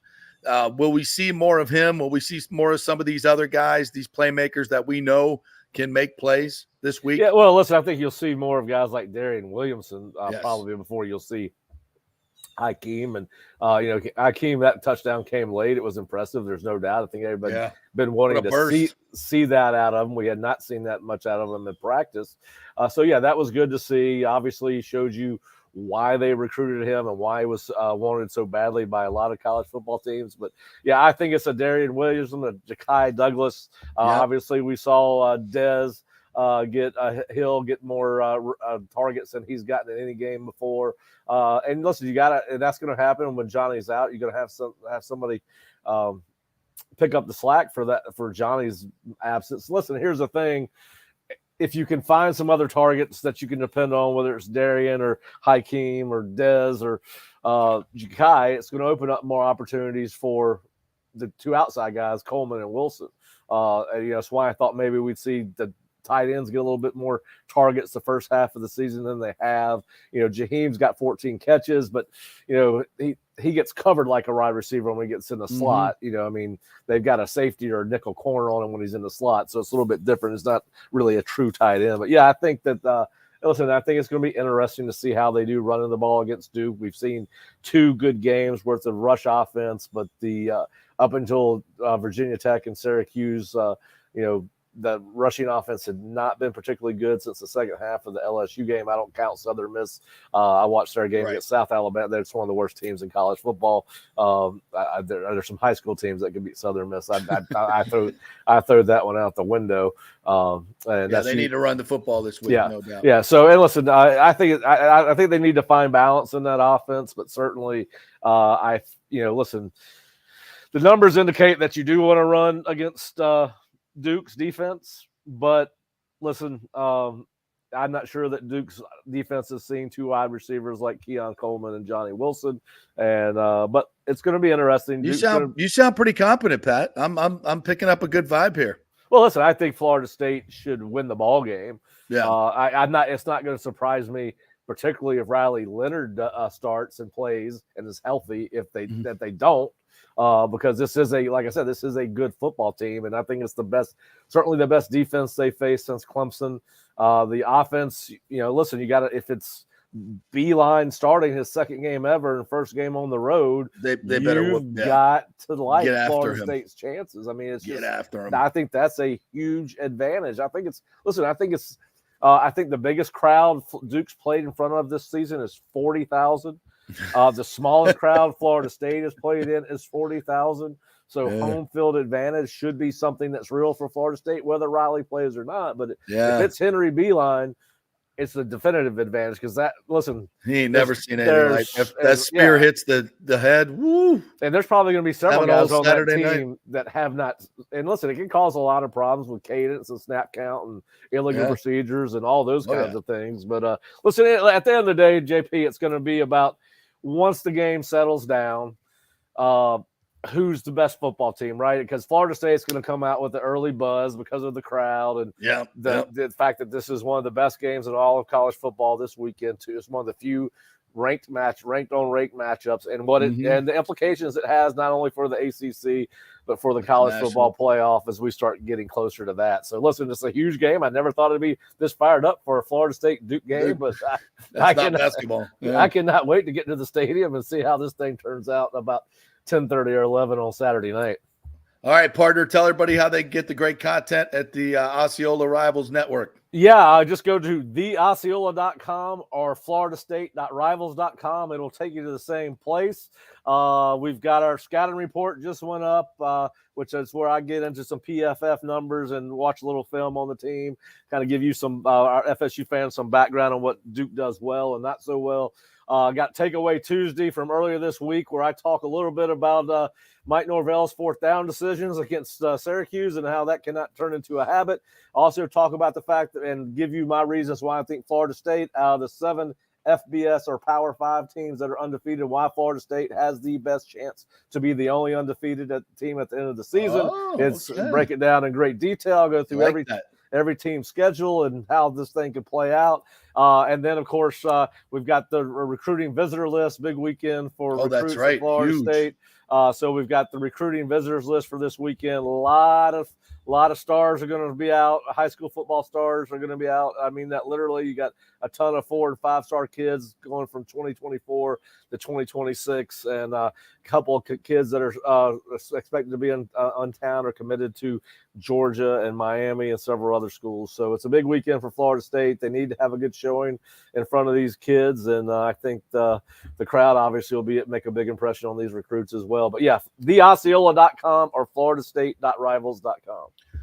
Cannot wait for this one. I'll be doing hockey post game, so I won't be able to join you post game this week, but I will be trying to keep an eye on this thing. So, and I'll see you from Miami. See you for that. All right, hey, Nick, enjoy your trip to Tallahassee. Shoot me a text when you get into town. Yeah, catch up with them. Absolutely. I had to go somewhere to get my mind off of what's going to happen, a few hours earlier in Norman. So, what is that? That'd be the UCF has to go to Norman. Gabriel. Oh, by the way, Nick, you will be happy to know in my Takeaway Tuesday article, I talk a little bit about your Knights. The money may be greener, but the grass isn't when you go to the Big 12. So I talk a little bit about UCF, Cincinnati, Houston, and BYU. So I worked your boys into it. My Central Florida team is still stuck in a very, bad conference. We will explain, as I try to explain to them all the time. It's still the big three. You're on the outside. You don't get it past the velvet rope until you win a real national title. Hey, the good news is you've locked Gus in for a couple more years. Yeah. Oh, I'm rosy, and we got a buyout that we can't even pay. So I love it. Check it out. The money may be greener, but the grass. I love it. All right, thank you, Pat. Appreciate it. Have fun this weekend. Yeah. All right, quick break. When we come back, we'll get back to the Bucs as my good friend Sandra Golden will join us from 92.9 The Game in Atlanta, and we'll get a little preview of the Bucs-Falcons from the Falcons standpoint. Quick break. We're brought to you by the Jeeves Law Group at Italiano Insurance. Shop that insurance around, folks. Auto insurance, business insurance, homeowners insurance. Let them do all the work. They represent dozens and dozens of companies. Why call 1-800 numbers and get that voicemail awful hell when you can talk to a real human being that's going to treat you with respect and get you results. Great customer service. That's why they've been in business for over 60 years. Italiano Insurance, 813-877-7799. Back in 3 with Sandra Golden. Stay with us.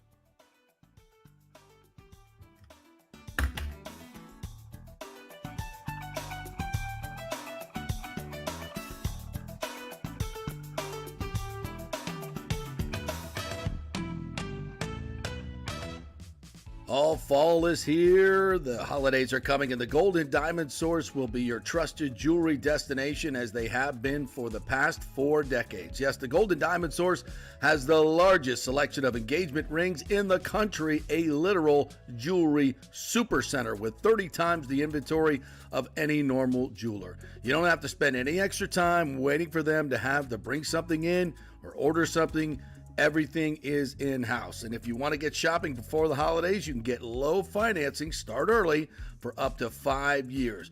Looking for a pre-owned Rolex or one of those baller watches? They have a huge selection at the Golden and Diamond Source, so go check those out as well. And of course, we always say keep it local. Great philanthropists, Julie and Steve Weintraub. Love those folks. Do so much for the community. So if you got to shop for jewelry, why not shop at the Gold and Diamond Source, 3800 Olmerton Road, always online at thegoldendiamondsource.com. Well, Fitz the mortgage guy did it again. A listener heard his ad, was going to another big bank, but called Scott Fitzgerald at American Mortgage Services of Tampa, and Fitz saved him $618 on his monthly payment. Are you kidding me? Folks, that's big money. Rates are going up, they're going down, they're going all over the place. Scott will shop your loan and save you lender fees and get the best rates. Email him, scott@amstampa.com, or call 813-294-7595. That's Fitz, the mortgage guy. Lots of stuff going on right now, and these rates are going all over the place. You need somebody knowledgeable in the market that will work hard for you and get you the best deal. That's my man, Scott. He's done 3 loans for me, done thousands of loans for local folks here, works with a lot of the coaches and players in the area. He's the guy. 813-294-7595, or go to scott@amstampa.com. Have any old coins sitting around the house? Well, the Gold and Diamond Source will purchase a variety of different types of coins and bullion. Their gold buying program includes sterling silver, silver, platinum, and watches. They also accept unusual pieces that other jewelry stores do not, such as gold bars and sterling silver flatware. The list of items they do accept is far more extensive than those they don't, so check it out. While you're there, you can check out the largest collection of any family-owned jewelry store in the country, especially with summer coming to an end. The holidays are right around the corner. Never too early to start your holiday shop.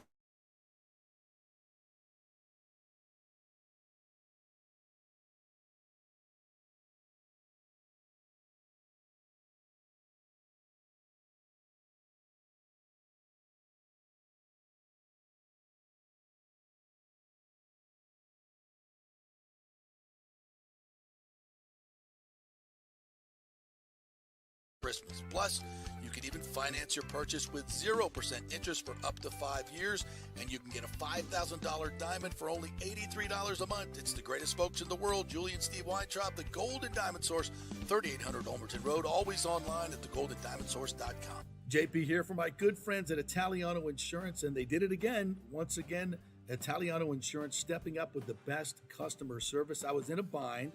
My old insurance company, my auto insurance, jacked up my rates, so I called Charity at Italiano Insurance, and she stayed till 9:30 at night until she got my insurance done. And guess what? She searched all these companies for me. I didn't do the work. She did. Saved me $1,000 on my annual premium. $1,000, folks. That's real money. And that's what you get at Italiano Insurance. Great customer service. And here's another note for you, by the way, with hurricane season up. 40% of people in Florida are underinsured. That means if you have something happen during a hurricane and you need replacement costs, you're going to get 40% less than you deserve. Can't let that happen. Call the folks at Italiano Insurance and get them to help you out in both those regards. They will save you money and keep you insured properly. That's 813-877-7799. Great folks in the community, been doing it for over 60 years. Italiano Insurance, 813-877-7799. Pure sports. JP is back on. Welcome back. FanStream Sports.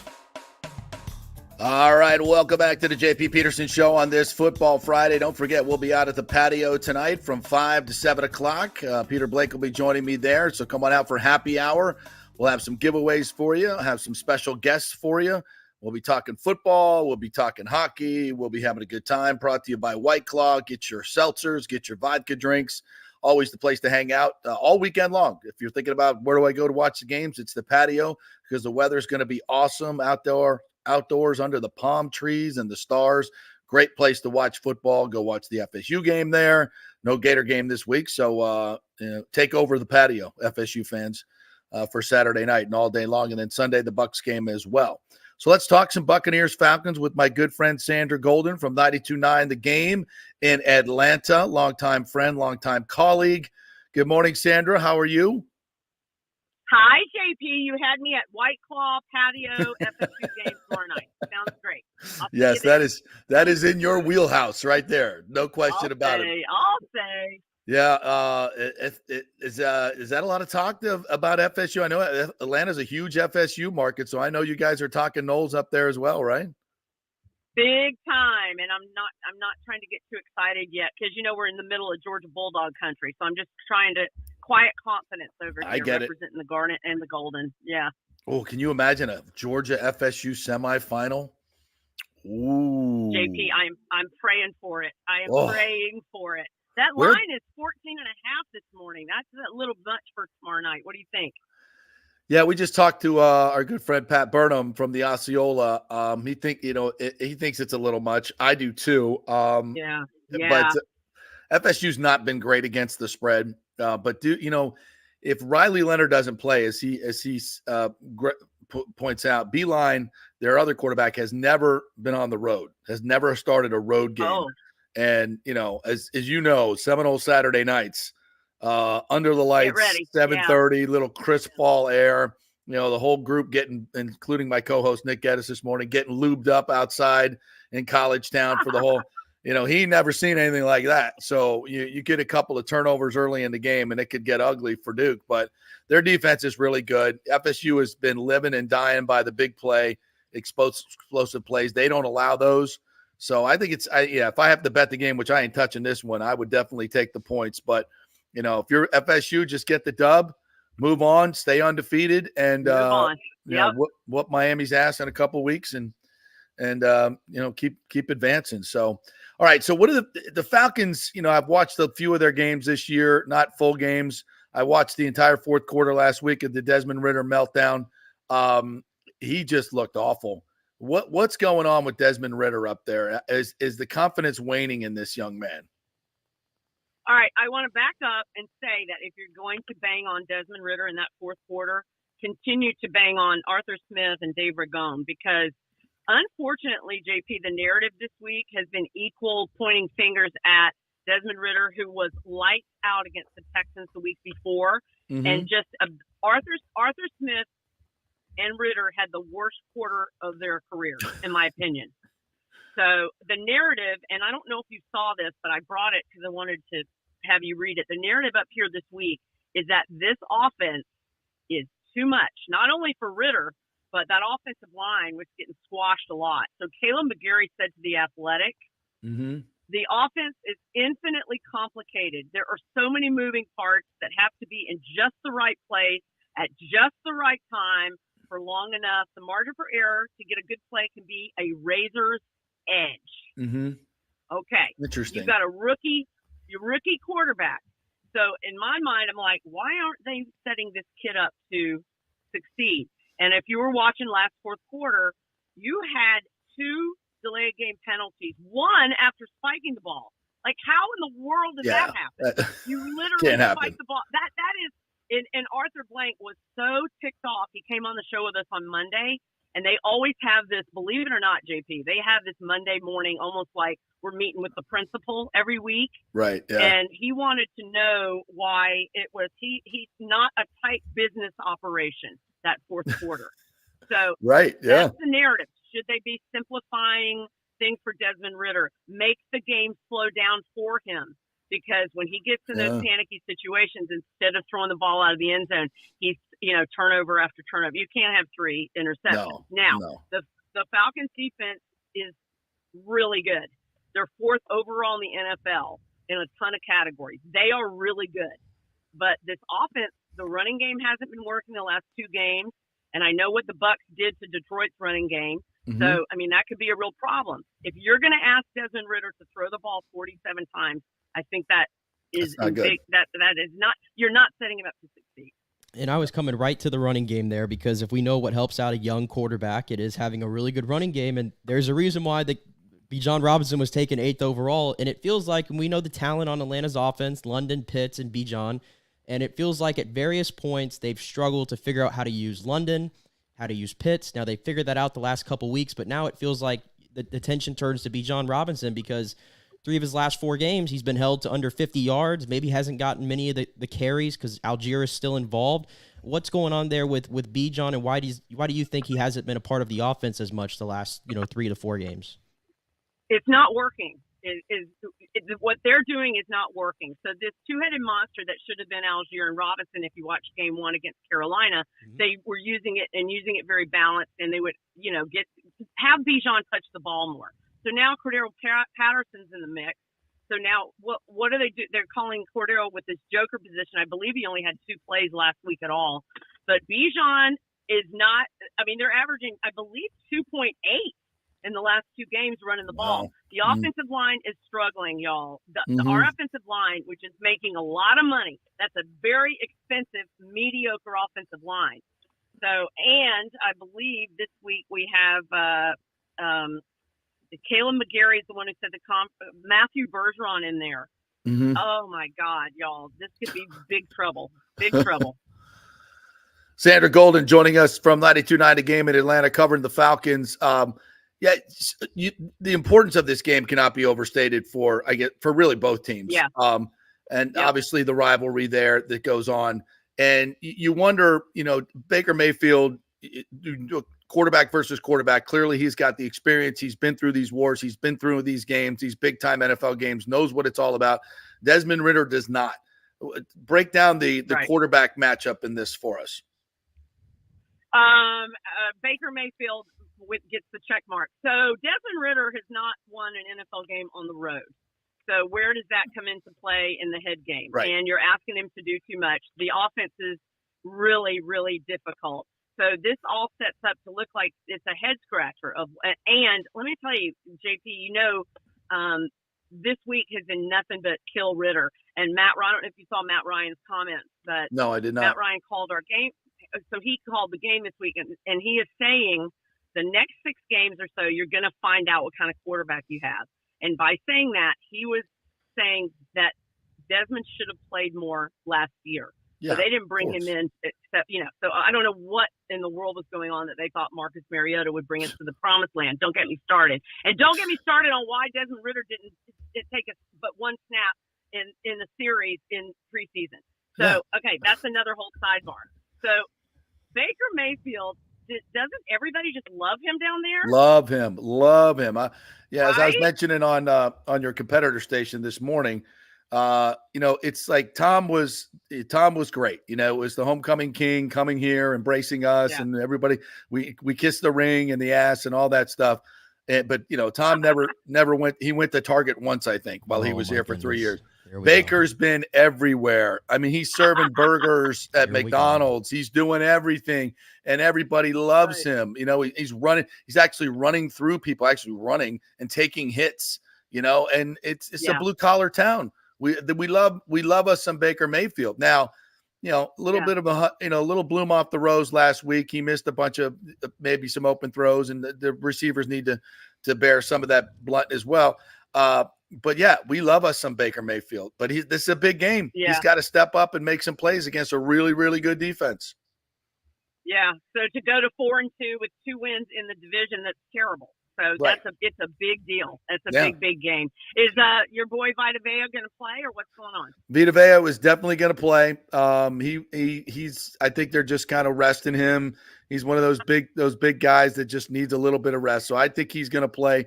Kalijah Cansey, their first round pick, who hasn't played since last week, was really his first full game, and he made an impact. He's a smallish type of defensive tackle that just causes problems. So I'll be interested to see how he plays. But, I got to ask you this. We've had like invasions in the past few weeks from Eagles fans, and Lions fans even took over the stadium. Yeah. Our Falcons fans traveling, they don't even travel to their home games for the most part, right? So they're not there. I don't expect to see a big Falcon group down here this week. Let me tell you something. If they would have been 3-3, they ain't going anywhere. No way. But I mean, if the hype that was surrounding this team preseason, JP, was insane. Of just, we've got Bijan, we've got Drake London. Who are you going to stop? Pick your poison. Well, that has not happened. It has absolutely not happened. So the long answer is they're not traveling to Tampa. And you know what the narrative here is, and I have a feeling it's the same with you guys. Yeah. Is we can beat Atlanta. Well, I mean, I'm hearing I'm like, we can beat Tampa. I'm like, who is this we? I mean, they're saying the same thing about the Falcons. Right. So it's like, okay, I'm interested to see. The Falcons have really, really been taking it this week. Criticism. This 3-3. Because, Is this Arthur? the Is this decision Arthur on that- Smith? Is this more Arthur Smith generated than it is Desmond Ridder? I mean, I'm hearing you say that there's not a lot of confidence in this coaching staff, not even from the owner. Well, I'm not. I'm telling you, he had his worst quarter. So what have you done for me lately? That's Right. what's in our mind. That fourth quarter with, and by the way, it started with, why are you going for 2 points in, halfway in the third quarter? I didn't understand that. They missed it. The momentum swung. It's a comedy of errors down there. And you cannot set up your rookie quarterback who doesn't have the experience and wherewithal to navigate trying to get a long and winding play call in with 2 seconds left. Yeah. That is not on Desmond Ridder. No, I agree. I had to ask too, because you mentioned a lot of people down here love Baker and all that, and I'm sure confidence is low in Desmond Ridder, but behind him is Taylor Heineke, and has there been any calling for him? Because I understand Ridder, you want to see what you have in the young guy, but the division is very winnable, right? And Heineke, I've seen him take a team that wasn't that great. I saw him take him to the playoffs. I saw him have Tom Brady and the Bucs on the ropes in a playoff game. He can win in a pinch. I mean, is that kind of like that situation? It's hard because maybe Heineke gives you the best chance to win, but you want to see Ridder right now?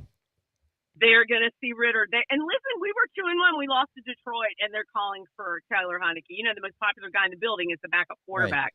Right. But not only Arthur Smith, but also Mr. Blank have been very clear about we're going forward with Desmond Ridder. And listen, that third-round pick, they've got to let him either win the job, and if that's what Matt Ryan was saying, give him enough experience to whether you're going to know what he's about. You don't know what he's about right now. Right. Well, this is going to be an interesting one, Sandra. I can't wait. A lot of big games this weekend, but for the Bucs fans, this is going to be huge. Well, thank you for joining us. As always, you're one of my favorite human beings in the world. Please give my best to Steak and the whole group up there. Always good to chat with you, and hopefully you going down to FSU for the Miami game. Will we see you there?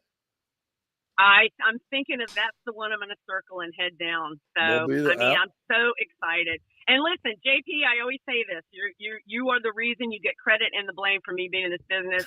Taught me so much, and let me kind of sow my oats there. So I really, really appreciate y'all, and I appreciate you having me on. Oh, anytime, Sandra. You're the best. Thanks.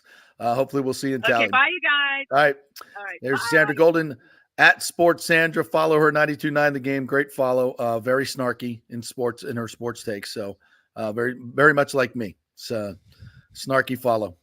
Gotta love it. All right. You've created a nucleus of snarkiness. That's what we do. In your career. That's what you do. That's what we do. We have to hit one more break. Hey, it's your show. You can run. Right. You can run things. I'll hit the buttons. Whatever you want to do. All right. Well, let's keep going then. We got some NFL other games to talk about. We got some other college football games to talk about as well, including UCF at Oklahoma. No, we don't. We don't have to. You don't even want to talk about that? I said my piece on the Charge On podcast this week on third or Wednesday show. Not a lot of confidence there. But I mean, can we acknowledge now when I say, when you want to be the Big Four, let's get in a real conference, start working our way on a weekly basis through real football teams. To be fair, I came into the season with expectations of 6-6 would be a good season in the Big 12 and get bowl eligible. And I think 6-6 is still in front of them because of the second half of the schedule. In the Big 12, it feels like unless you're named Texas or Oklahoma, anybody can beat anybody in the Big 12. It's not a great conference. So yeah, that Baylor loss, that hurt. It swings everything, right? It just swings everything, and you gotta put those games away when you got them. But they're good football teams everywhere. You can't. And UCF, like I said, when Oklahoma and Texas leave, UCF's got the #1 recruiting class this next cycle in the Big 12. So give it 2-3 years, and I think you'll have a big chance. No, I see that coming. No question about it. You got FSU and Duke, and you got Ohio State and Penn State. So these Big Ten teams are all frauds for me at this point. They've played nobody. Have they played one out-of-conference game? I'm trying to think of any note whatsoever. Michigan well, has Ohio not. State played Notre Dame, right? Obviously, yeah. Penn State played West Virginia in the first game of the season. West Virginia. Ohio State played Notre Dame and should have lost that game. And Michigan's schedule doesn't test them at all. Yeah. And how about Harbaugh? What the hell's going on with that? Sign stealing. I don't know. Did you see the clip of the Schiano interview at the Rutgers game? Yeah, he was not happy. He was not happy. Kind of alluded to it. Yeah, he's like, trying to stuff going on here. Right. But stealing, at least in baseball, stealing signs is always kind of it's fair play. That's what I'm saying. That's why I'm not going to bang too hard on it. I think Michigan and Harbaugh is an easy target just to kind of try to put that out there. I agree. But I feel like the great teams are always doing stuff like this. You should be. I mean, if you're using signals and your other team is, that's part of the game. That's part of it. But as it relates to Penn State, Ohio State, the game of the week, Penn State does this every year where they look really good and then they fold against Ohio State and Michigan. But I got a different feeling about Penn State this year. In my own personal rankings, I've had them ahead of Ohio State all year. Haven't been fazed by the Notre Dame game because I don't think Ohio State's playing great football. I don't either. I'm still not sold on Kyle McCord. I love this quarterback, Drew Aller. Looks like a future NFL pro. And Penn State's got some guys, man. I'm talking like multiple first-round pick talents all over that defense, especially. And Kalen King is one of them, and he's going to be matched up probably against Marvin Harrison Jr. That's going to be great. I think this might be the year Penn State gets over the hump. I think a lot about the Nittany Lions, so I'm going Penn State in that one. We haven't really talked about the game last night that much. The Saints and the Jags. The Saints looked just absolutely woeful, and Foster Moreau drops a touchdown pass. Boy, ooh, that's you know what? And I didn't watch the whole game, but it just strikes me as something in the NFL. I heard Colin Cowherd talking about this. There's been a shift in the NFL. Favorites are winning more now than they ever have. Last year it started. This year it's even more. And there seems to be a disparity in with star quarterbacks, right? They're allowing more holding down the field, defensive backs to hold. They're allowing more of that, not allowing guys to get downfield, offensive linemen to get downfield prematurely. So they're pulling back a little bit in terms of letting the offense do anything it wants in terms of the rules. So now it becomes, these star quarterbacks are having more success. And it comes to me that, not only is it the star quarterbacks, if guys aren't open as much as they used to be, to me, it's like star quarterbacks will push the ball down the field. Now you're going to get some picks, obviously, but you got to get big plays. And I think star quarterbacks have more of a leash, right? Young quarterbacks don't want to throw picks. You throw a couple picks, you may lose your job. You may never get it back. Whereas, a Patrick Mahomes or to this a much bigger degree, Josh Allen, he's not losing his job, but he could force the ball down the field and throw some picks, but endure it, and come back. He did that early in the season. And I think that these experienced and star quarterbacks know that it's less of a room for error now. But you still got to force it down the field at some times and have your receivers make a play. And for New Orleans, they've just been so conservative all year long. Derek Carr hadn't really been pushing the ball down the field until you have to. And then you have success. He's been what I would call a check down merchant this year. Ever since and how much of that is Dennis Allen? These defensive coaches, and I'll put this on Bowles as well. These defensive coaches don't want you taking chances because they're so absolutely terrified of the turnover. But at some point, you got to push the ball down the field to score points. What makes no sense what made no sense in that game for New Orleans is they struggled. Like, it took them 4 opportunities to get the ball in on the goal line late in the game, and they ran 3 straight plays to Kamara. Yeah. Okay. Why did you sign Jamal Williams then? Because Jamal Williams had 17 touchdowns last year. 17 touchdowns. He just got back in the lineup for this game. That's your goal line back, but you're trying to force it with Kamara, and then eventually they give it to Taysom Hill, and he walks right in because Taysom Hill's good at that. So I saw, you're not putting your players at the best position, and then when it comes to the goal line when you're trying to throw, why'd you sign Jimmy Graham? What was the point of bringing Jimmy Graham back? Hello? Yeah. I don't know if he may. It's hard to say, but if Jimmy Graham's in that same position that Foster Moreau's in, but I've seen Jimmy Graham make that play his entire career. And you feel like he was brought back for that moment, right? Exactly. So where's he at? Yeah. So I can't figure out New Orleans whatsoever right now. All right. Once again, we'll be at the patio tonight, 5 to 7 o'clock. Peter Blake will be joining me there. So come on down and say hello in South Tampa there. Come on, have a beer with us. We got the happy hour going on.